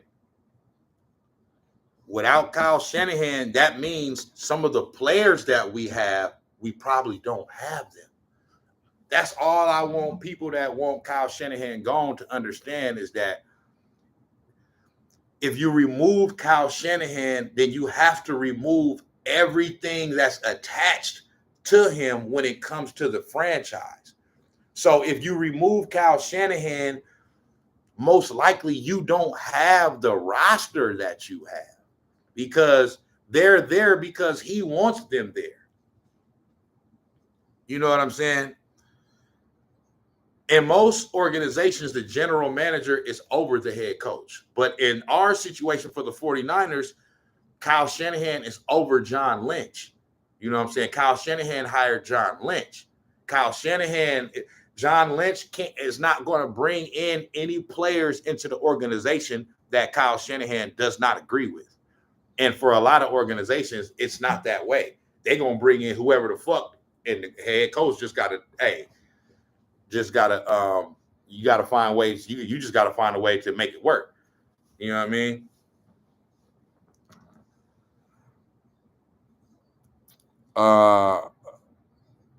Mike Tomlin had this team in his hands. He would, Papa J, how can you assure it has to, Papa J, there's a lot of issues in cap years too. Raider. Mike Tomlin had RDB, just because somebody claims MAGA doesn't mean that they are racist. Half of my family is MAGA and we are Hispanic. Yeah, let me see. There's a lot of issues in cap years too. The Raiders have some issues with this, with Derek Carr, Khalil Mack, who close friends, opposite sides of politics. Seem Niners, we got some MAGA issues. Huh? What you talking about, Dealer Bree? What you talking about? The Niners have MAGA. I don't get what you're trying to say there. You know what I'm saying? For one, For me, I'm gonna tell you right now, I wanted Trump in that thing. I didn't vote. You know what I'm saying? I didn't vote this year. This time, I'm gonna get back to voting on the next one though. You know what I'm saying? But I didn't vote this one. But I wanted Trump up in there. I didn't want Kamala up in there. Nothing against her, respect to her, but I wanted Trump in that thing. I think it's more of a of a sexist thing with me. I don't think I'm ready to have a woman up in there. I'm not saying that a woman. Hey, I got daughters, so I'm not. I love women. You know what I'm saying? I'm just saying I wasn't ready for a woman to be up in there. I don't give a fuck what color she is. You know what I'm saying? So but the whole MAGA thing, I don't think that really got nothing to do with nothing. But to me, I don't. To me, I don't understand what you was trying to say with that, LeBrie. I'm not sure what their main problem is, other than a lot of people missing games. But usually, there's more behind the scenes issues too. More behind the scene issues with what? More people need to have the viewpoint. Real talk. Off top, Santa Clara fella for sure. More people need to have that view. Yeah, man. Let me see. Season not over, but Shanahan better burn his genius OC. I kind of agree. I think I do think Kyle Shanahan in some ways is a genius. You know what I'm saying? An offensive, play calling genius in some ways, but in some ways I think he's not. You know what I'm saying? And I do think that in order to fully be called a genius, I think that you got to win a Super Bowl at least. You know what I'm saying? Behind, you know what I mean? Papa J said we should leave this MAGA shit out of the pot. I agree with that. I don't. That's my boy D LeBrie right there. That's my big bro right there. I love him. I love you, LeBrie. But I don't get your MAGA point. You know what I'm saying? And what you was trying to say with that, and how that even relates to to what we talk about. I'm confused on that one, my guy. You know what I'm saying? I love you though. You feel me? But overall, man, yeah. Overall, this is what I say. Papa J and Santa Clara fella, if these next two games come and go and we lose them in similar fashion, I'll be more willing to come to y'all side. I still wouldn't think that Kyle Shanahan needs to be fired. I would want to see at least 2 years of them playing like this before I consider that. So I would need to see them play how they played this year, this whole year, and next year for me to fully be like, all right, you know what I'm saying? It might be time to move on from him. You know what I'm saying? Just because I understand how from year to year, you know what I mean? Like you don't just win every fucking year. You know what I'm saying? Like we can't look at the Chiefs and look at the Patriots, what they did as and I'm not saying y'all doing it, but I'm saying we can't look at that as the norm, bro. Like you just supposed to just you know what I mean? And I already think what Kyle Shanahan has done has been great, because most teams don't go to 4 straight NFC championships with different quarterbacks, though. See, that's one thing y'all got to remember too when y'all talking about Kyle Shanahan. How many other head coaches would have been able to go to multiple Super Bowls with multiple quarterbacks? That says right there that he's a great coach. You know what I'm saying? Most coaches, they got one quarterback.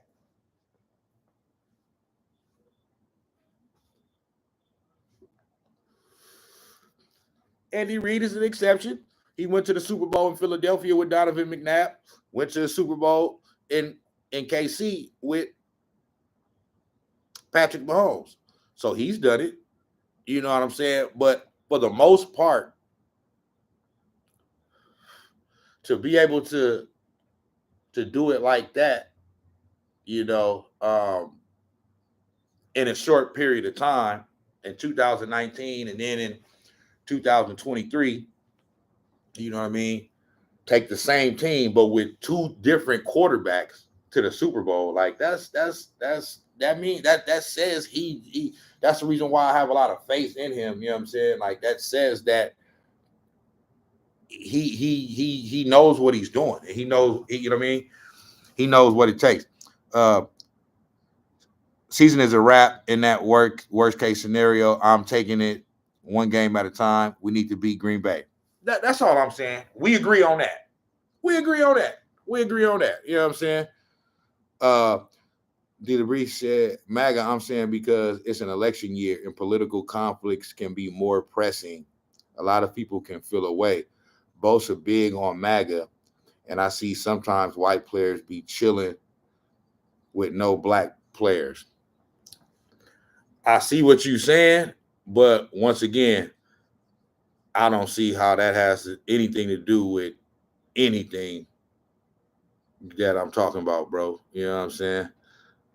Niners are road warriors. They seem to play better as underdogs. I said that. I totally agree with that. I just feel like they play better when their backs is up against the wall. You know what I'm saying?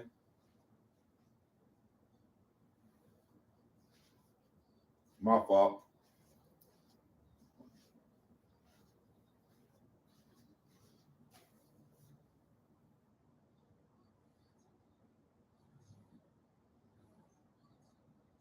My fault.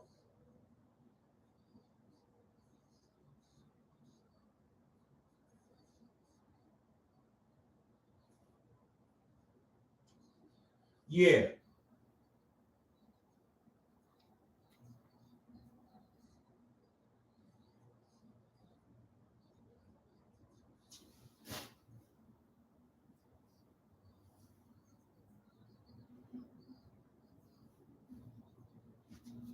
Yeah. You know what I'm saying?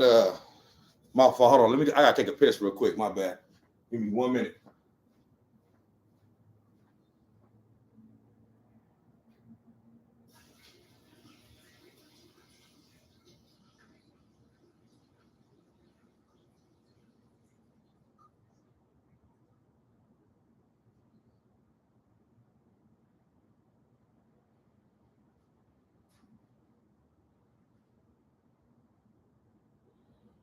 Yeah.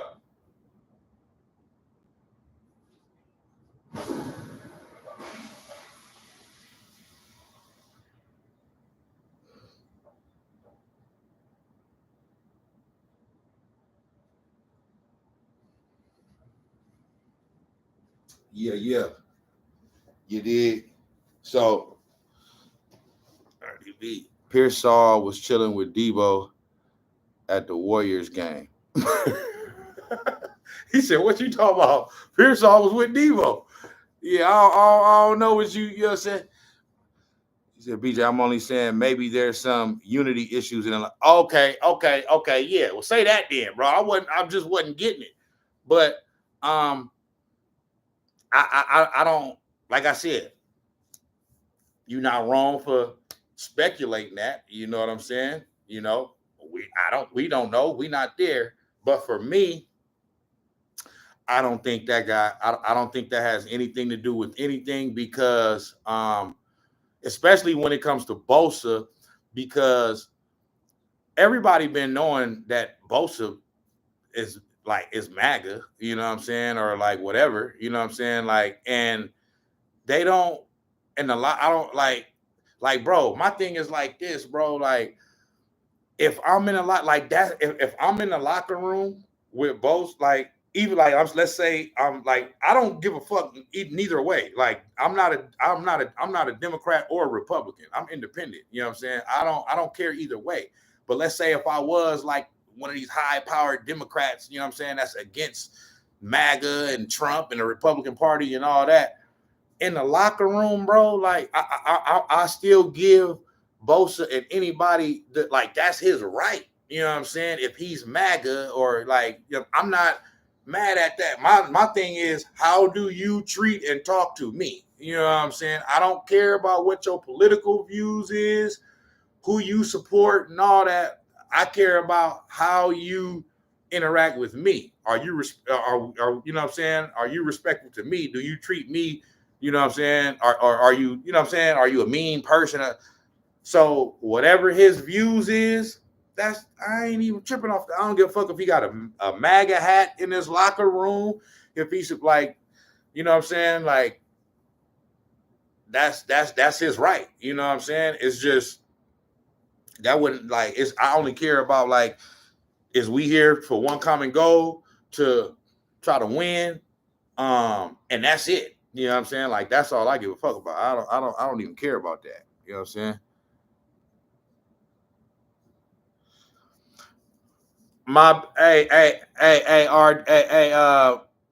Labrido, I gotta agree with my guy Papa J though. You know what I'm saying? I see what you're saying, but I don't really want to, you know what I'm saying? I don't really want to too much take it, you know what I'm saying, to that point, you know what I'm saying? Just because, you know, I just really want to keep it on the sports, you know what I'm saying? I know you know how we do, Labrie. That's, you know, we talk about everything, but for this, you know what I'm saying? I don't really want to take it there, you know what I'm saying? Just because it's divisive, you know what I'm saying? It's divisive, you know what I'm saying? Like, we can disagree on our different takes on the team and all that, but when you start getting into politics and all that, you know what I'm saying, that should be get a little bit divisive. But nah, man, the locker room was all brothers, dogs and soldiers. We all want to win. We just need Shanahan to inspire these dudes. I agree with that. You know what I'm saying? Nah, I don't think they got no issues with none of that. You know what I'm saying? I just think but see, that's what happens though. When you ain't playing well, you get people start to speculate. You know what I mean? And people start to think, man, well, why? What's going on? Why they ain't playing well? Is they getting along in the locker room? Or, you know what I'm saying? But I don't think that's the issue. I just think they just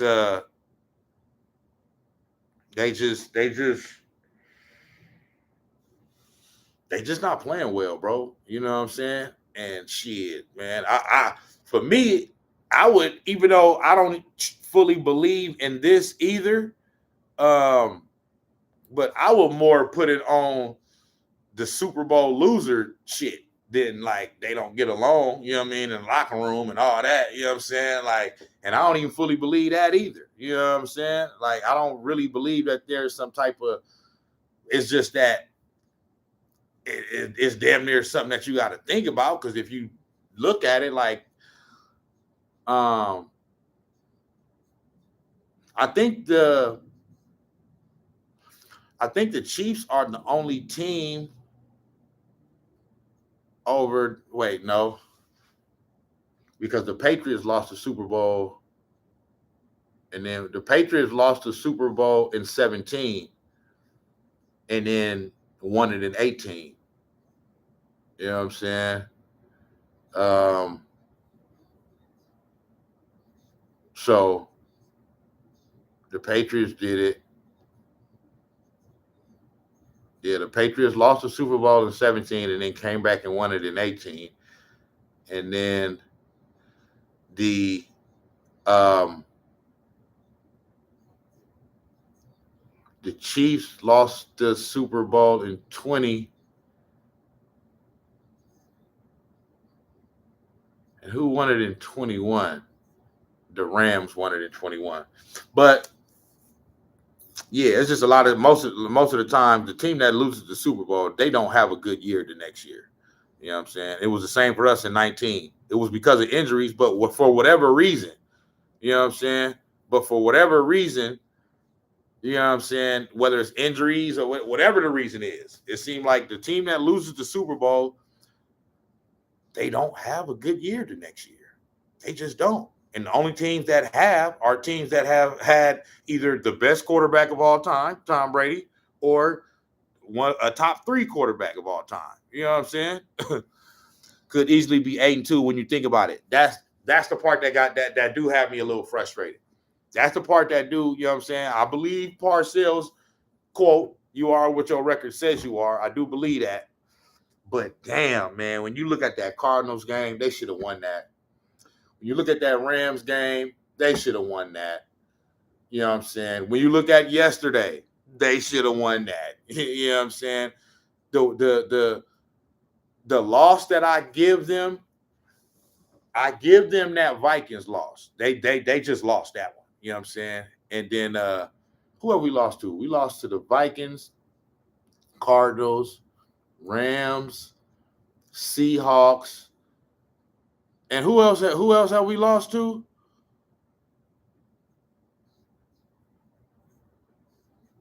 I forget. Who else. Who was our? We've lost to the Vikings. We've lost to the Rams. We've lost to the Cardinals, and we've lost to the Seahawks now. But there's one more loss that I'm not thinking about. Ah, the motherfucking Queefs. You know what I'm saying? The motherfucking Queefs, man. Yeah. We lost to the Queefs. You did. Man, so, and even in that game, we could have won. Man, we damn near should be 10-0, bro. Yeah, you understand me? Like, the only loss I really truly give us, I mean, I know we lost some other games, but the one loss, man, is the Vikings. Like, because they was just a better team that game. You know what I'm saying? And they had a good start. But every other loss, we should have won that shit, bro. You know what I'm saying? We just should have won it. You know what I'm saying?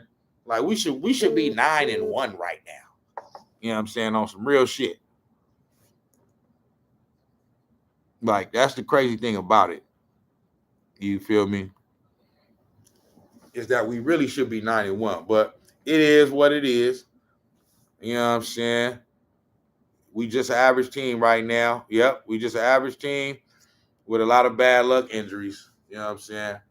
So, but shit, man, we got the Warriors. You know what I'm saying? So let's see what they can keep up. But yeah, we the Niners, man.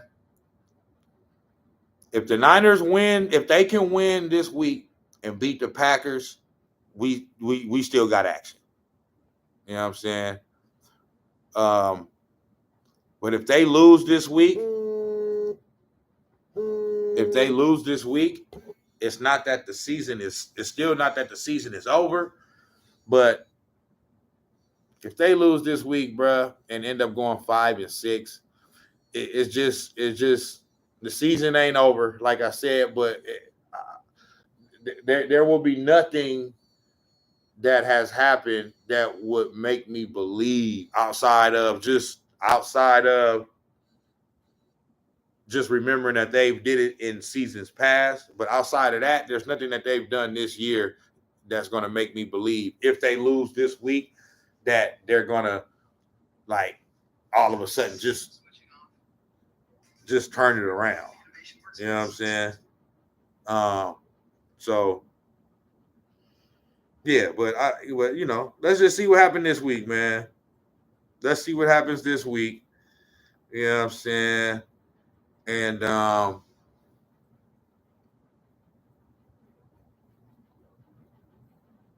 back to work on the Green Bay. Yep, that's it. You know what I'm saying? The Chiefs are the most overrated team. I mean, I don't know. The only reason why I kind of like, I see what you're saying. You know what I'm saying? I see what you're trying to say. But the only thing is, like, they done won the last 2 Super Bowls in a row, and they got Patrick Mahomes, who's the best quarterback in the league, and they hadn't lost a game before yesterday. Since it had almost been a year since they lost a game. You know what I'm saying? It had almost been a whole year they hadn't lost a game since what? Fucking like last November or December or some shit. Because they won the Super Bowl. So that means they won all their games in January and in February. You know what I'm saying?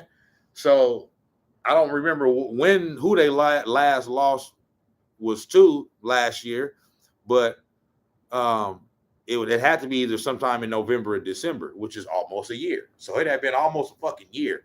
You know what I'm saying? So yeah, the thing with the Chiefs is that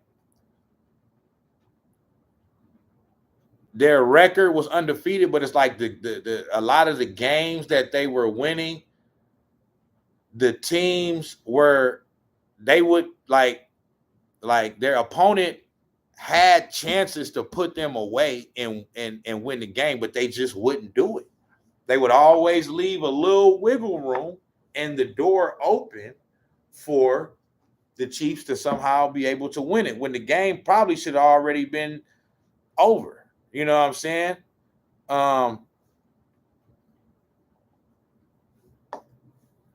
So I get it, but the Chiefs is just gonna get the benefit of the doubt from me. They just always is. You know what I'm saying? They just always gonna get the benefit of the doubt from me. You know what I'm saying? Especially right now. They back-to-back Super Bowl champions. They was undefeated. They hadn't lost in a damn near a year. So, you know what I mean? I don't necessarily look at them as overrated. I just think teams weren't. Now, do I think the Chiefs are gonna win a Super Bowl this year? I don't. I don't think they're gonna win a Super Bowl this year. You know what I'm saying? But you still got to see it. I got to see who they're gonna lose to. But yeah, no, I think last year they kind of played similar to how they playing this year. Like these past 2 years, they hadn't had a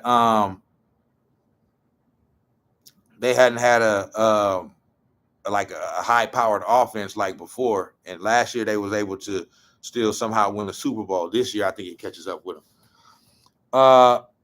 Jada got a question for you. Do you think fans would be this upset right now if we won a Super Bowl in either 2019, 21, 22, or 23? Probably not. I don't think they. I don't think so. Because um, they would be able to look back and say, okay, well, we won a Super Bowl. You know what I'm saying? We at least got a Super Bowl out of it. You know what I'm saying? So um, I don't think fans would be this upset if they won any one of those Super Bowls. I don't know if you agree or disagree with that, but you know what I'm saying? Uh NFC West is going to come down to the wire. Yep. Everyone gunning for that number one spot because uh WC is no guarantee. May the best team win. Yeah, nah, it's gonna come right down to it. Let me see. Hold on, let me look it up. Let me see something real quick.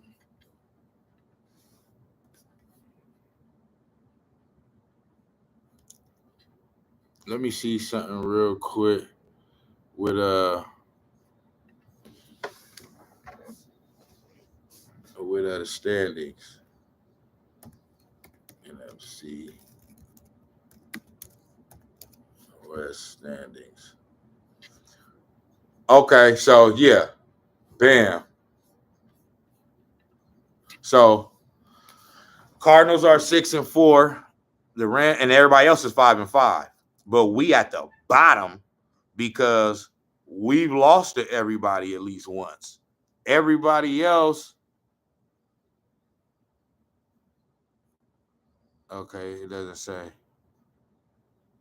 It says I see all four teams in the NFC West. I see their record. I see their home record. I see their away record. I see their winning or losing streak, but I don't see their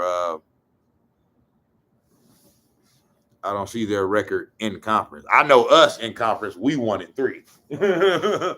I know we 1-3. You understand me?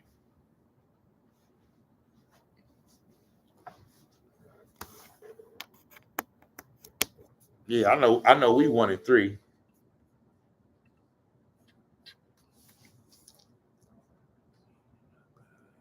Yeah, yeah, yeah. Patrick Mahomes, one by a long shot. Patrick Mahomes is a free, and I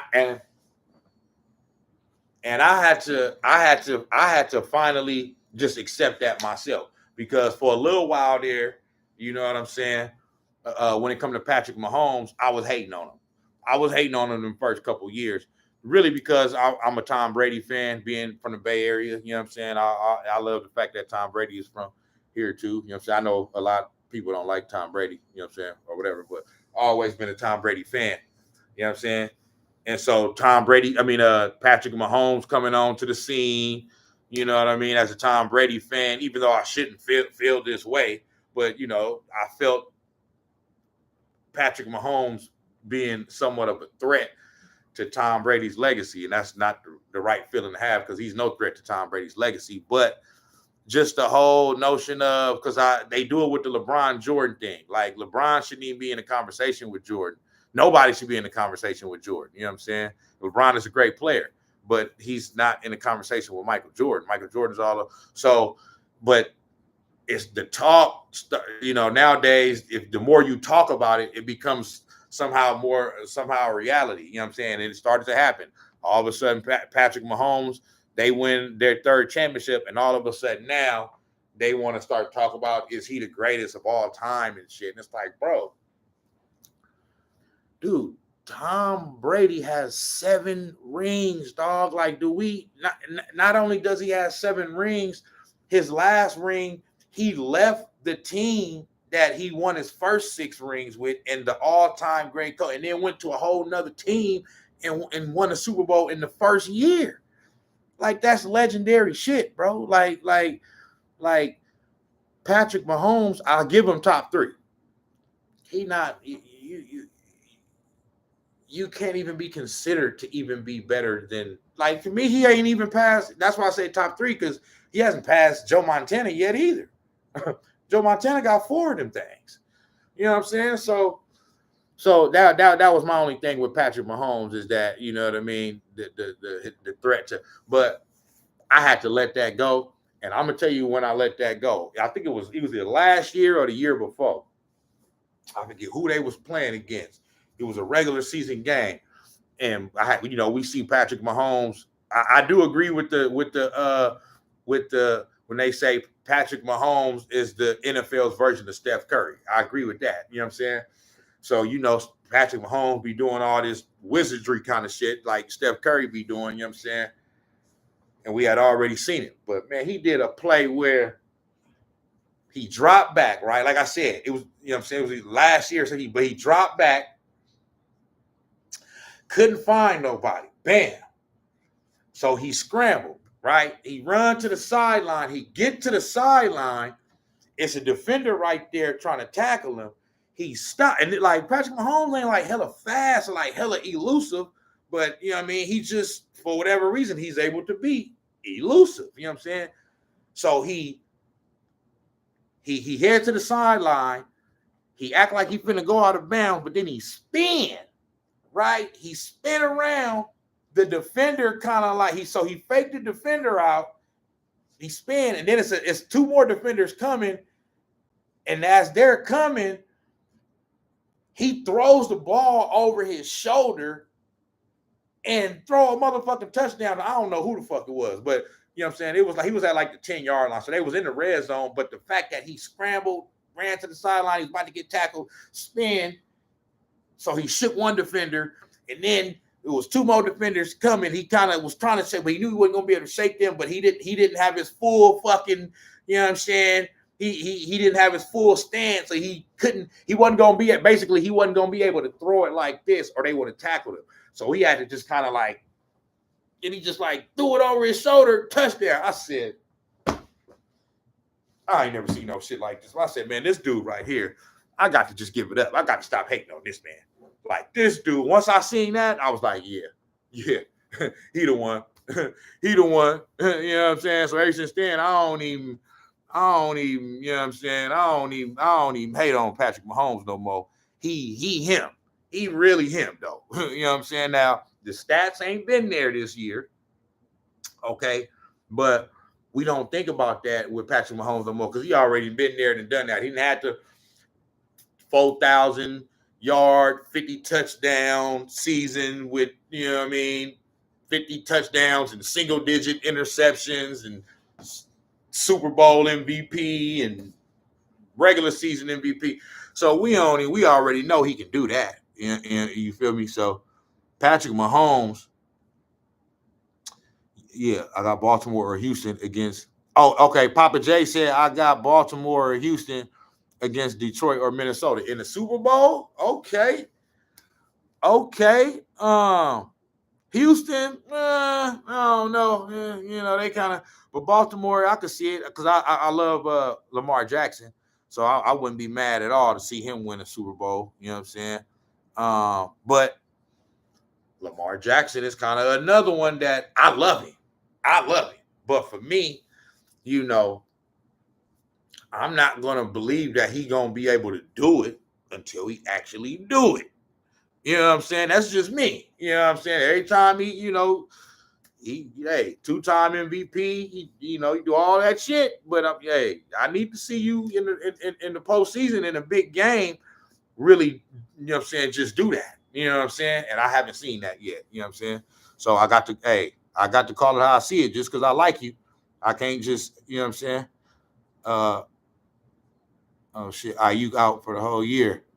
Oh, you didn't know that, Labrie? Yeah, he gone. He done. I don't really think that hurt us the whole because he wasn't playing well anyway. So, you know what I'm saying? Go, hey, sit the rest of the year out, come back next year, man. Get your mind right, big dog.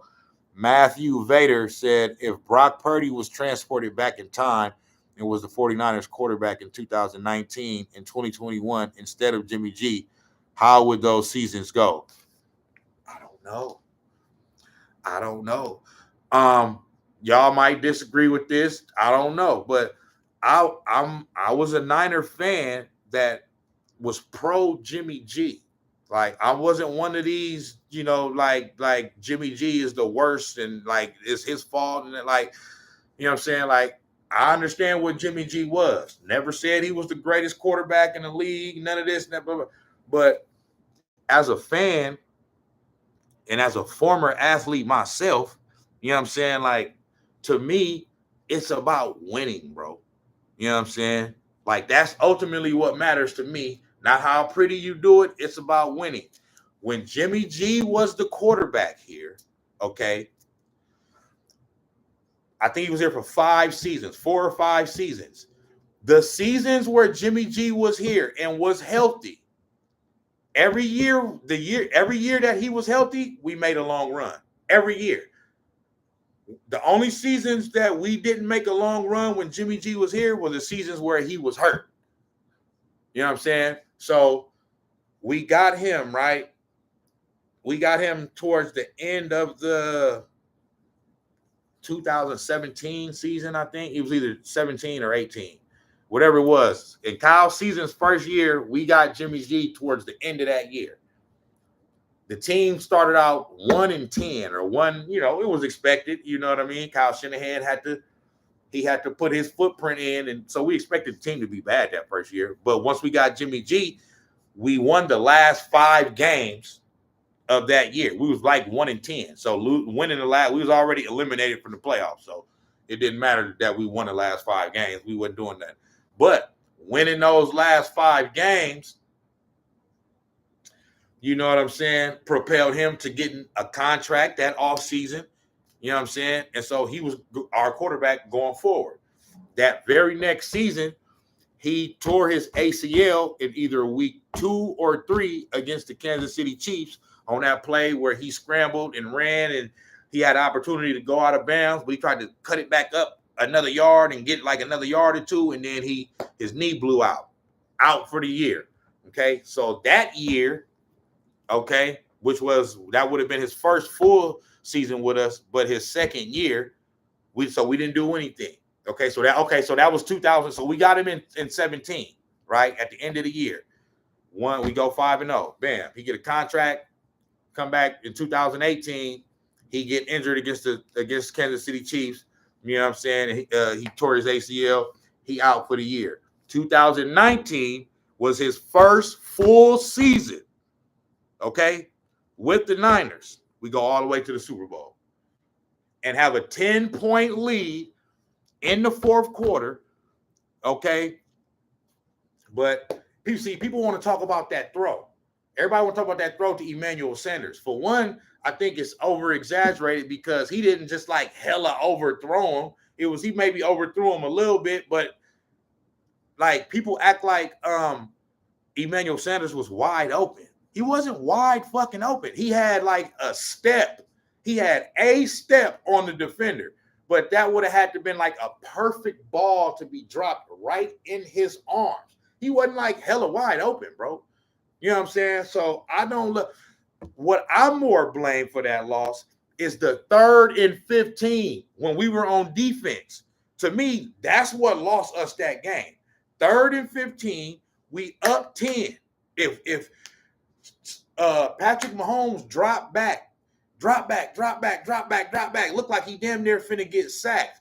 Throws a fucking wobbler up there. Not even one of his best throws, a fucking wobbler that hang in the air for hella long. And somehow or another, it just comes down and fucking Tyreek Hill catches it. Now, Tyreek Hill, the fastest motherfucking receiver in the league that can just run past any fucking body. On that play, he didn't even have to run past nobody. He actually had to stop and sit there for a few seconds. And my thing is like, where the fuck were the defenders at? What the fuck happened?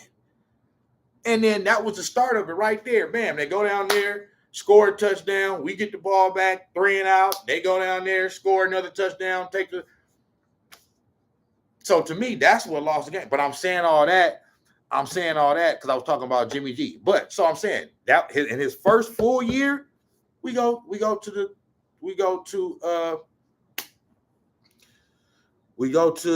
Super Bowl. That next year in 2020, I believe he got hurt again. Okay.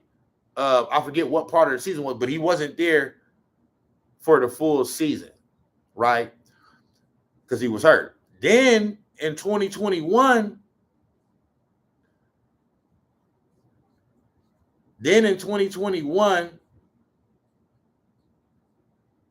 that was the year where they was talking about, okay, he going to be gone next year, this and that, and blah, blah, blah, blah, blah. And that year, 2021, the Niners started out 3-5.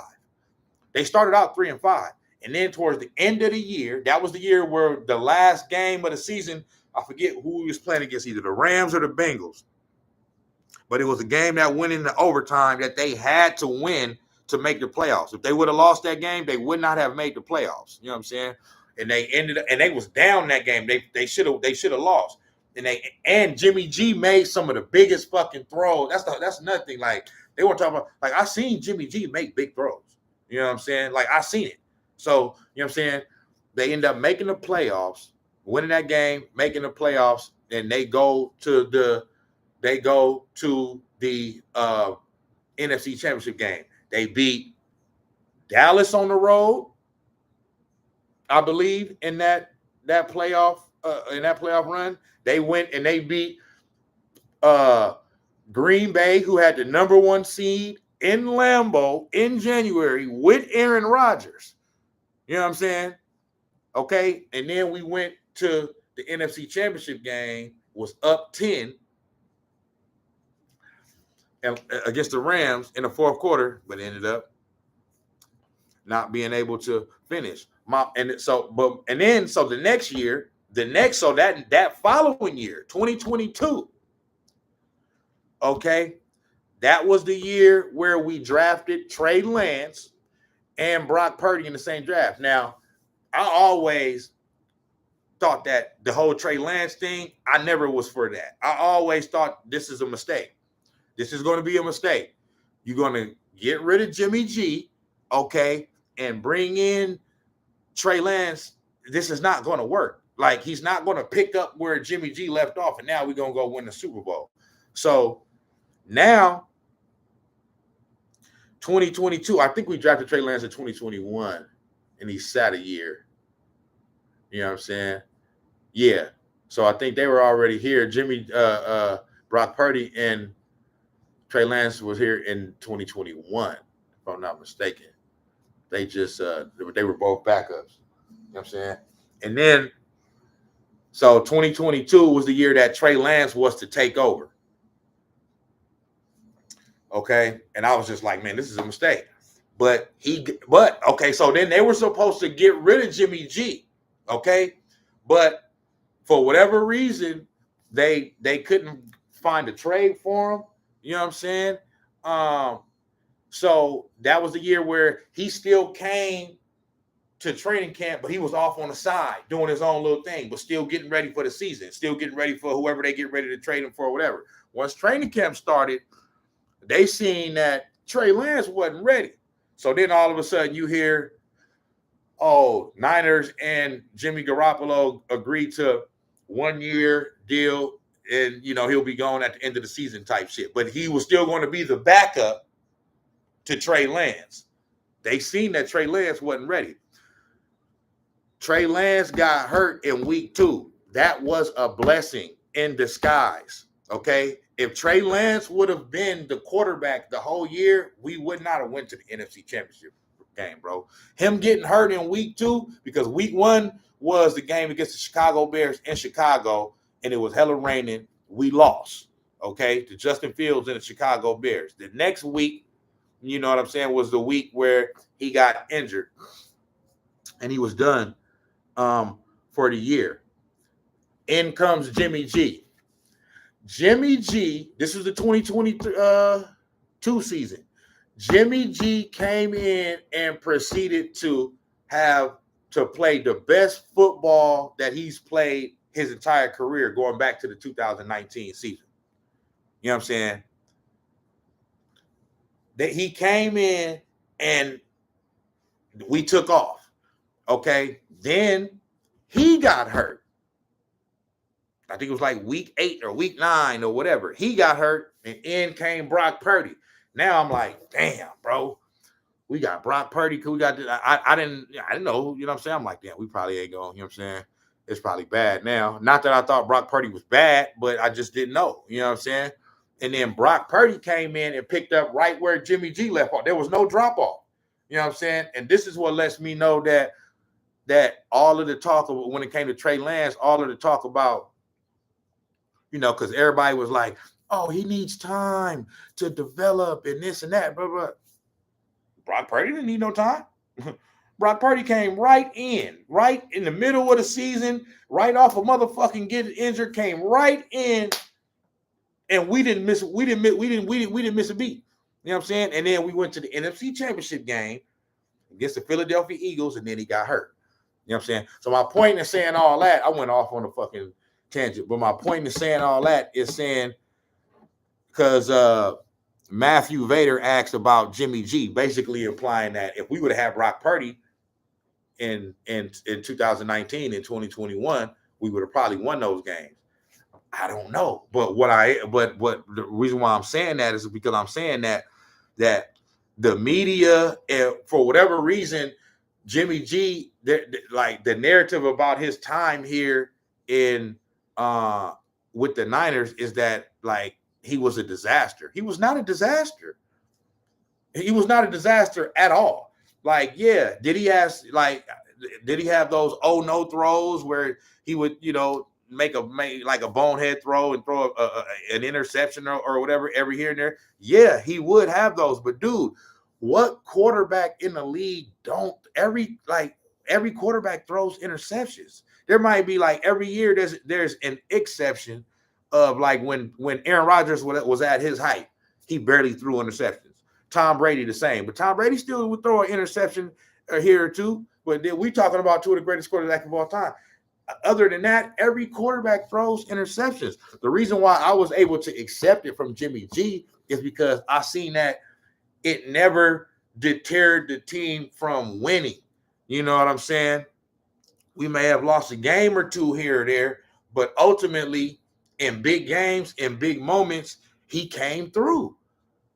You know what I'm saying? Now, we didn't ultimately win the Super Bowl, but I'm saying when you go back and look on it, the years where Jimmy G didn't get hurt. Now, my only thing with Jimmy G is if somebody want to talk about to say, to get rid of him because of injuries, I can't argue with that. You know what I mean? Because he was a bit injury prone.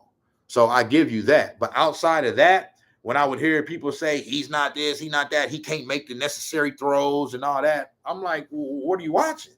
I done seen him make a lot of dope throws that only a handful of quarterbacks can make, and he didn't have big games. Like, I hate the whole thing. Like when that one game in the playoffs, and when he only had to throw the ball 8 times, when we blew out Green Bay, you know what I'm saying?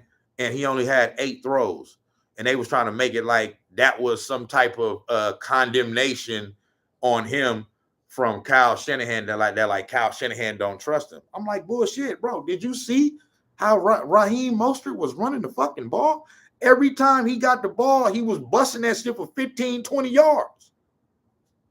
Why the fuck I'm going to pass? I don't need to pass. Every time I get a ball to Raheem Mostert, he run for fucking 50 yards and shit.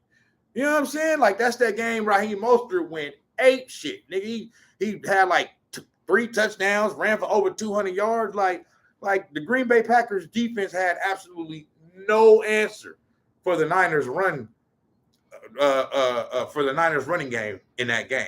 You know what I'm saying? So Kyle Shanahan said, I'm going to run the ball.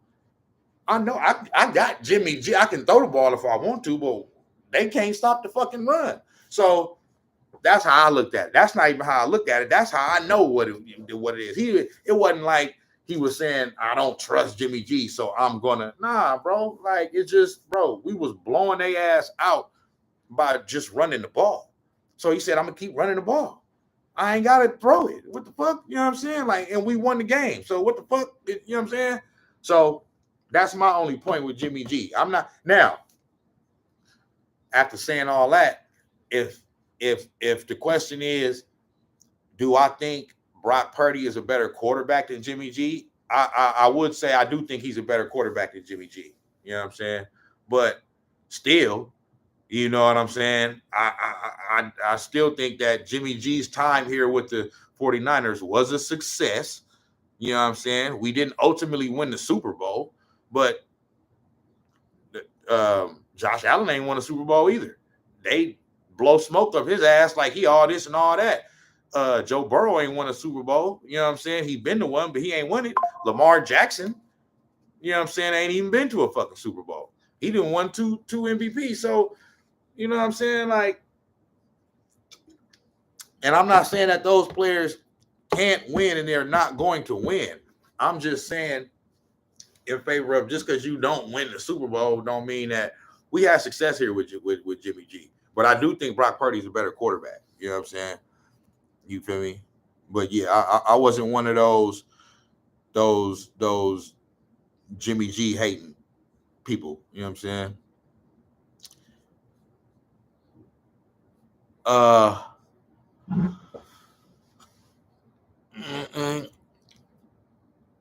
Papa J. Okay, let me see.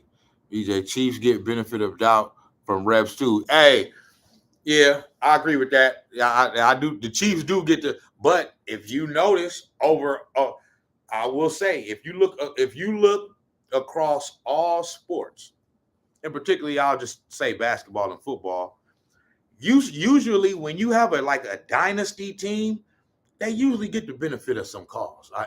And I kind of think they earn it. It's not, they earn it in a way. No, they don't earn for the refs to be on their side and all that. But I'm saying, like, it just seems to be is what it is. When you win, you know what I mean, and you win a lot in a short period of time and show that, you know what I mean, that that you a championship team and you a dynasty or whatever.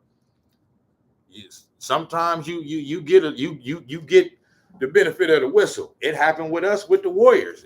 We can't say that now. A lot of Warrior fans will say bullshit. Steph Curry never has gotten the calls that he should have gotten. You know what I'm saying? And I would agree with that to an extent, but we got some favorable calls too. You know what I'm saying, during the dynasty era, which could potentially still be going on, but you know what I'm saying? I mean, in the heyday, you know what I'm saying? So, but they do get the benefit of the whistle off the top. But some would say they've earned it. We're going to need to kick ass the rest of the way and hope we got some help in the standings. Santa Clara fella said that. Yep, we're going to have to. You feel me? We're going to have to get a little help. But, man, the main thing is, man, if we just do what we supposed to do, if we do what this is all I'm looking for the Niners to do. I know we got to take it one game at a time. I'm just looking forward to the Niners still. We got 7 games left. If we can somehow find a way to go 5-2, I know right now, hey, you say 5-2, like these motherfuckers, you know what I'm saying? They having a hard time winning 5 games out of 10. But I think if we can find a way to get on a little run, okay, out of these 7 games, go 5-2, we'll end up at 10-7. That is probably going to be good enough to win the division. You know what I'm saying? And if not, we'll probably squeak into a playoff, a wild card spot. You know what I'm saying? And then just get in and just see what happens. I'm just like, all right, 7 games left. Let's go 5-2. If we go 5-2, you know what I'm saying? We in there like swimwear. You dig? We're gonna need to kick ass as well. Papa J said Tom Brady used to be my neighbor in San Mateo. I never got to meet him, but I still have the claim of fame. Off the top, I would have had a claim of fame too. I'd be having a claim of fame, and I ain't even, you know what I'm saying? I'm from East Palo Alto. You know what I'm saying? And I still say, hey, I'd be like, man, me and Tom Brady from the same county. We both from San Mateo County. You know what I'm saying? So, hey, plus I lived in Foster City for several years. You know what I'm saying? So, you know what I mean? Yeah. So yeah, you entitled to that. I would say the same thing too. It's just, you know what I mean? That's why I always rooted for him, because it's like that's to be, you know what I mean, proud of. That it's something in the water, you know what I mean, that you get one of the greatest athletes of all time to come from the same region that you come from. You know what I'm saying? So, you know what I mean? Barry Bonds too. Barry Bonds and Tom Brady went to the same high school, Sarah High School. You know what I'm saying? Right there in San Mateo. Not only that, I'm from East Palo Alto, where Devontae Adams from. You know what I'm saying? Him and my Devontae Adams and my younger brother is friends. You know what I'm saying? I'm a little older than him. You know what I'm saying? So I always seen him, you know what I mean, running around the hood or whatever. You know what I'm saying? I went to school with some of his cousins and stuff like that. And you know, I think my partner Eric Washington is his older cousin, if I'm not mistaken, or uncle or something like that. But yeah, you know what I'm saying? Like Devontae is that's just the people. That's just home. That's the hometown hero. You know what I'm saying? Shit, after he got drafted, I ain't seen him in a while, but I did see him after he got drafted when he was with the Packers for like 2 or 3 years. You know what I'm saying? I seen him in Menlo. You know what I'm saying? Over there at the little liquor store. It was him and his pops. You know what I'm saying? So yeah, but yeah. So it's just, you know what I'm saying? It just be, you know, it's just taking a little pride in the fact that you could say these legendary players come from the same area where I'm from. You know what I mean? BJ, a lot of people, you mean me, because the Tuck rule. Patrick Mahomes is just fucking crazy good. Yeah, Patrick Mahomes is ridiculous. Including defense, Curry is better than. Come on, bro. Come on, there. Yeah, like I said, hey, Dealer Bree. You know what I'm saying? I know you know what I mean. I know you all hometown. You know what I mean. You. It's all you all about the soil. You know what I mean. But come on, man. You know Curry ain't better than no damn Jordan. You know what I'm saying?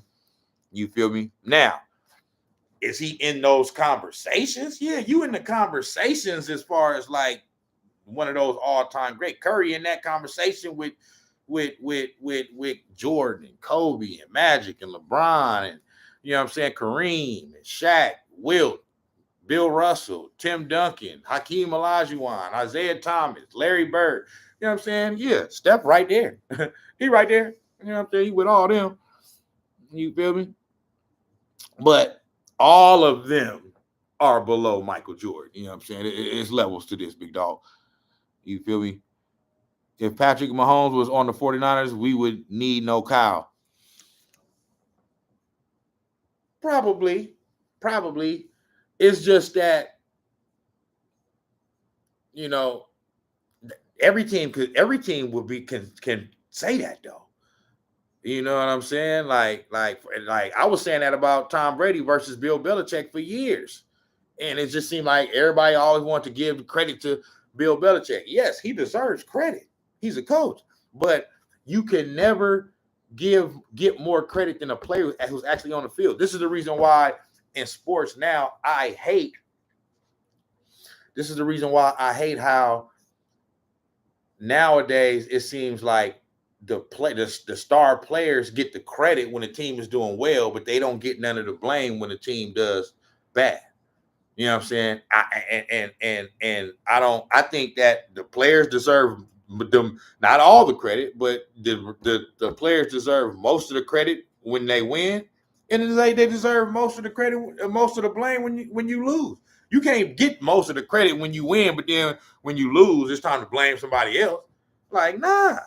And blaming them don't mean to say, oh, you get rid of them. I'm just saying, like, that's how it works. You know what I'm saying? To what they say, to whom much is given, much is expected. You know what I'm saying? So if you're going to get all the credit and all the praise when you win, you got to get the majority of the blame when the team loses. It's just the way it goes. And I don't see a problem with that. You feel me?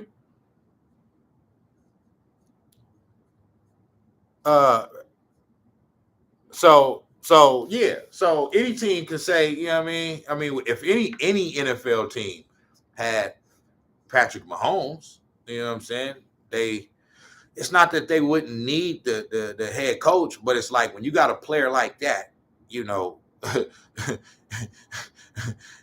he don't need too much coaching up. You know what I'm saying? You know, some players need more coaching than others, but somebody like that, he don't need too much coaching, big dog. You know what I'm saying? Patrick Mahomes hella overrated. He's no Curry. Mahomes hasn't even passed Randall. Come on, bro. Come on, my nigga. That's how we be getting down. You know what I'm saying? We be talking shit, but you know what I'm saying? My nigga said he 80 past Randall Cunningham. Come on, man. Stop it. Hell yeah. We would have won the Super Bowl. Yeah. We probably would have won the Super Bowl. You know what I'm saying? So, you know what I mean? Hey, it is what it is. But I'm saying I still think we can win the Super Bowl with what we got, though. You know what I mean? I still think we can win the Super Bowl with Kyle and with Brock Purdy. Like, my thing is, if you can get there, you can win it. You know what I'm saying? Like, you know what I'm saying? I feel like if you can get to the Super Bowl, you can win it. Just because you didn't win it when you got there doesn't mean you can't. You know what I'm saying? It just means for whatever reason you didn't win it on that time. You know what I'm saying? Now, there's no guarantee that you're going to get back, but you know what I'm saying? I don't think that means you can't win it.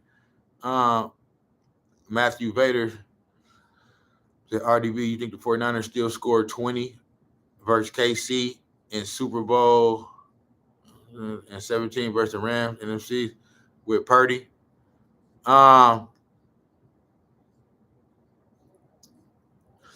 I mean, I see what you're saying, Matthew, but I mean, look at what's going on right now. We can only score 17 points right now against the Seahawks yesterday. Who's the fucking? They came into the game as like the 25th, 26th, 27th ranked defense in the league. You know what I'm saying? And we can only score 17 on them. You know what I'm saying? So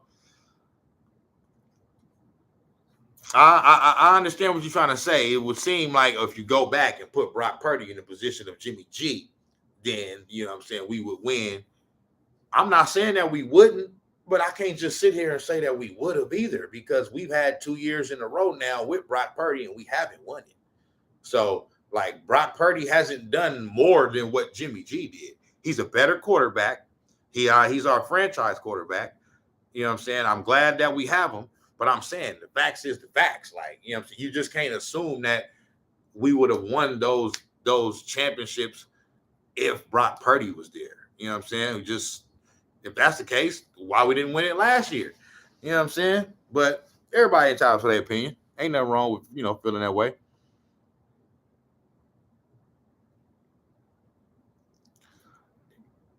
Papa J, I did wrote a song with Brady teammate Charlie Bunch Kane. I would definitely give you that. Papa J agreed. Papa J RDB, where can I look at that? RDB, interesting. Purdy does better. Purdy does have better legs than Jimmy. Yep.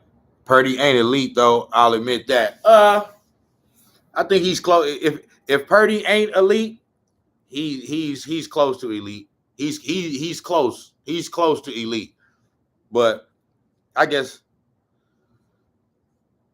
Brock Purdy has the poise of Dan Marino, the coolness of Joe Montana, cool, and the legs of Steve Young.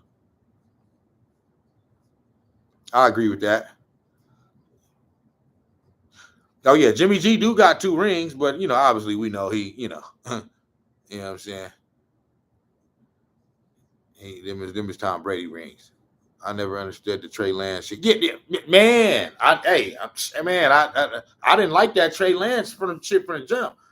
I thought Kyle Shanahan was making a mistake right there. And if it wasn't for Trey Lance getting hurt, it would have been proven to be a mistake. It already was proven to be a mistake. You know what I'm saying? But I'm saying that if he wouldn't have got hurt, it would have been worse because,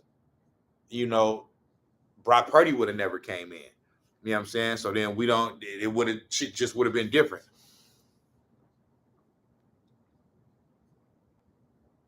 Papa J, shout out, man. Papa J said, I love this podcast. Got to go through. Got to play with my grandkids. Off the top, man. Shout out to you and the grandkids, man. One love for tuning in. Man, yeah, he got better legs. I'm a Niners fan, which sucks right now because we suck right now, but I'm glad my parents from Boston and I'm a Celtics fan. At least I can watch them cook and I at least saw, yeah. See, that's what you got to do.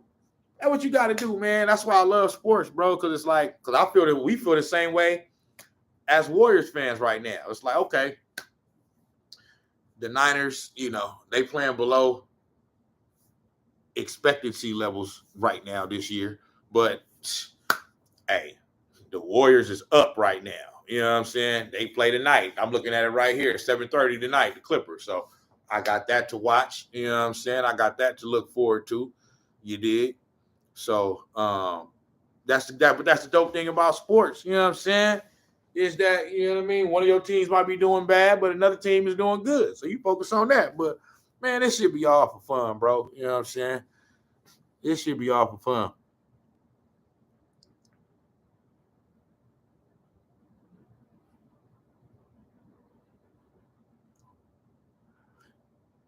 Let me see.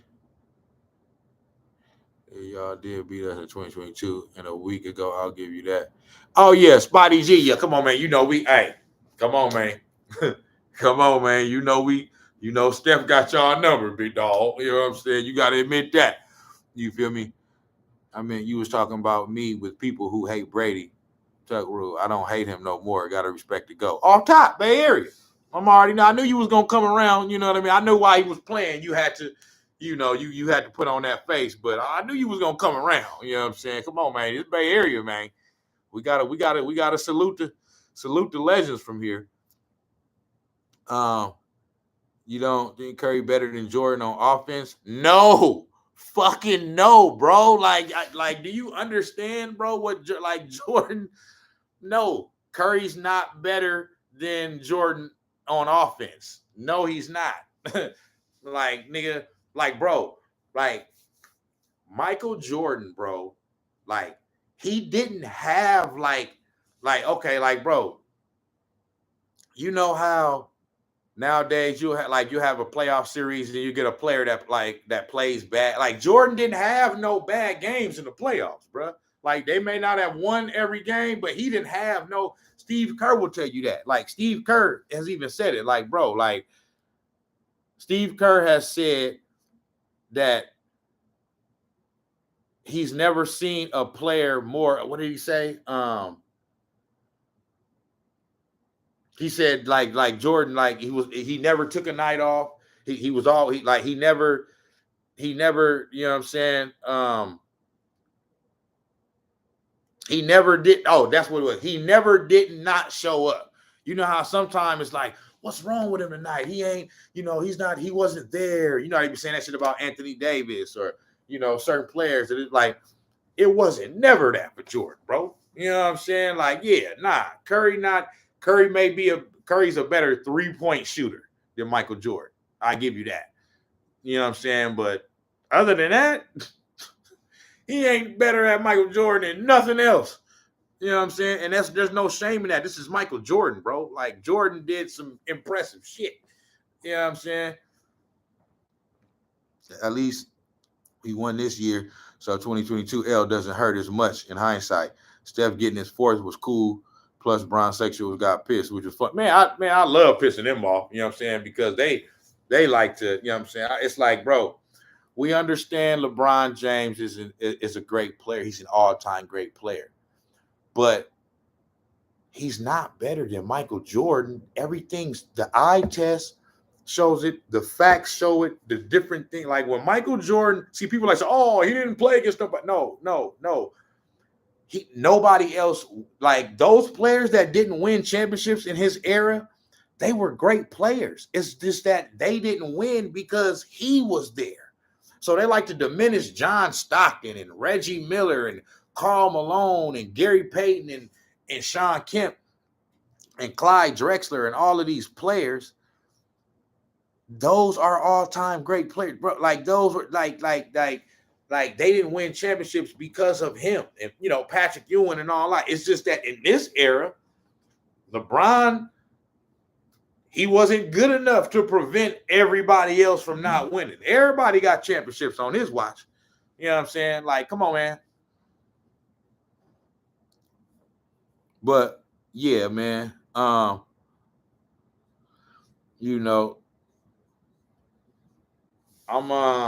finna end this live though, man. I'm gonna probably come back a little bit later on tonight though. But I'm finna RDV. My Boston sports fans definitely can be crazy, so I feel you. I hope we don't play y'all again because we probably losing again in the finals to y'all. You never know. But with the Warriors right now, I'm not in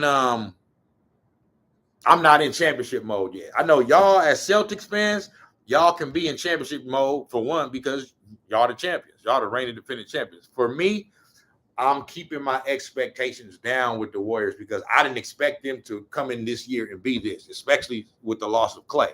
You know what I'm saying? I didn't expect them to be as good as they look like they are. So it's still early in the season, so I'm still keeping I'm not even thinking about championship. You know what I'm saying? And that's how I'm keeping I'm I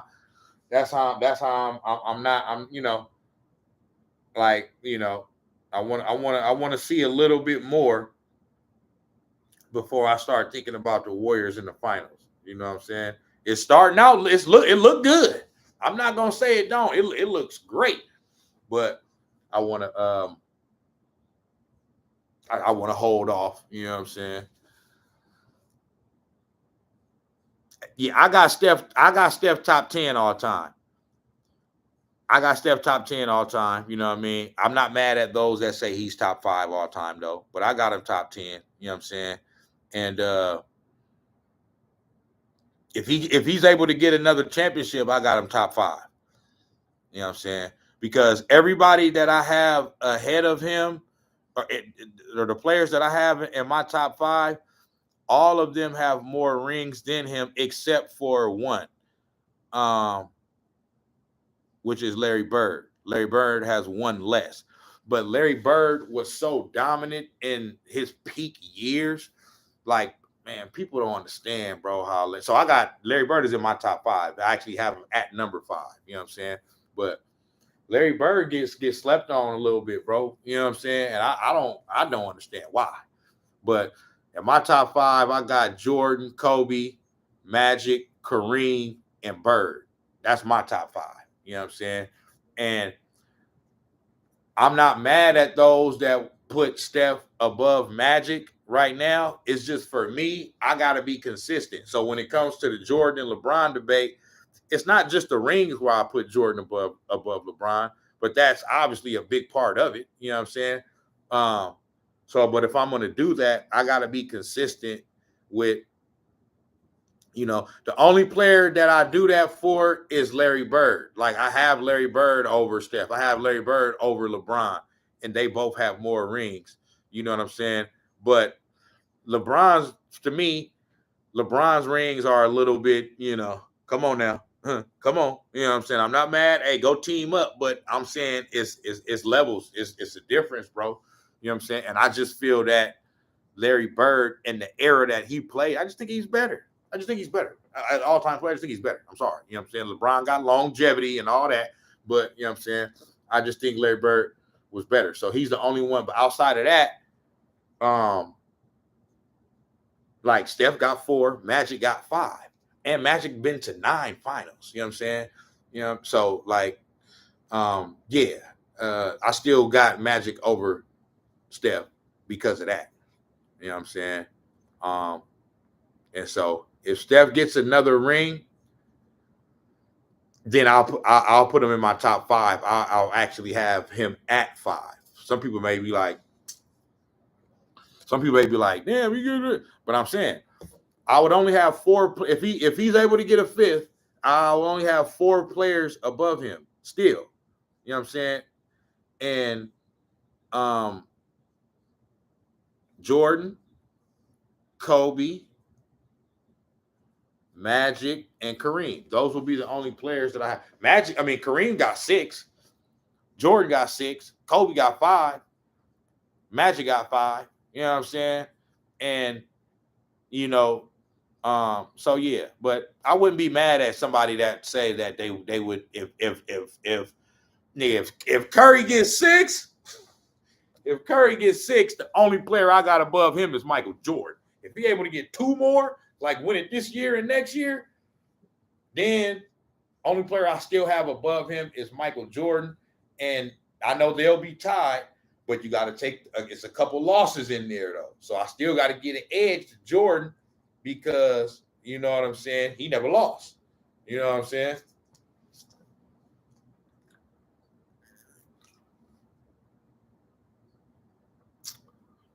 Friday G said, glad we didn't make it in 2023. We would have got smoked by Denver. I don't know. Because Denver played against Miami. And, Miami, they got that pedigree and Jimmy Butler in the playoffs. You know what I mean? He damn near turned into Michael Jordan and shit. But I think, that you guys would have been a better opponent for Denver in that finals. That's just me. You know what I'm saying? I think y'all would have been a better opponent for them. You know what I'm saying? Than Miami, So I just think that. You feel me? Yeah, Bird is underrated off the top. Marcus Smart was a liability, and Jokic would have cooked us. Yeah, Jokic cooking anybody. You know what I'm saying? Jokic, it's no answer for Jokic. You know what I'm saying? That's one thing about it. Ain't no answer for bruh. You know what I'm saying? You just got to deal with that and just hope he missed. You feel me? But Jokic, Jokic is he's something else. Drew and KP, maybe we send it to 6. Yeah, that's what I'm saying. I'm not saying y'all would have won. I don't know, but I definitely think y'all would have been. Because I forget if Denver won in 5 when they beat Miami or if they won in 6. I think they won in 5, right? Yeah. I know they didn't get swept. I know they won a game. You feel me? Yeah. Hey, shout out, Spidey G. You know what I'm saying? I'm finna end this live my damn self, man. Shout out my dude LeBrie. Let's link up soon, LeBrie. You know what I'm saying? I'm gonna be at the Rikers Center. I'm gonna be back at the Rikers Center. I went up there to go talk to Big Murph a couple weeks ago, so I'm trying to get back up in there. You know what I'm saying? We're gonna work something out to where I can get back over there and start, working. in the studio. So, but I'm finna end this live. Shout out to all y'all. You feel me? I'm gonna be back later on tonight, or you know what I mean, in the morning or whatever with another one. So I'll tap in with y'all. Snax on Sports. I'm gone. I'll be back with another one. You did.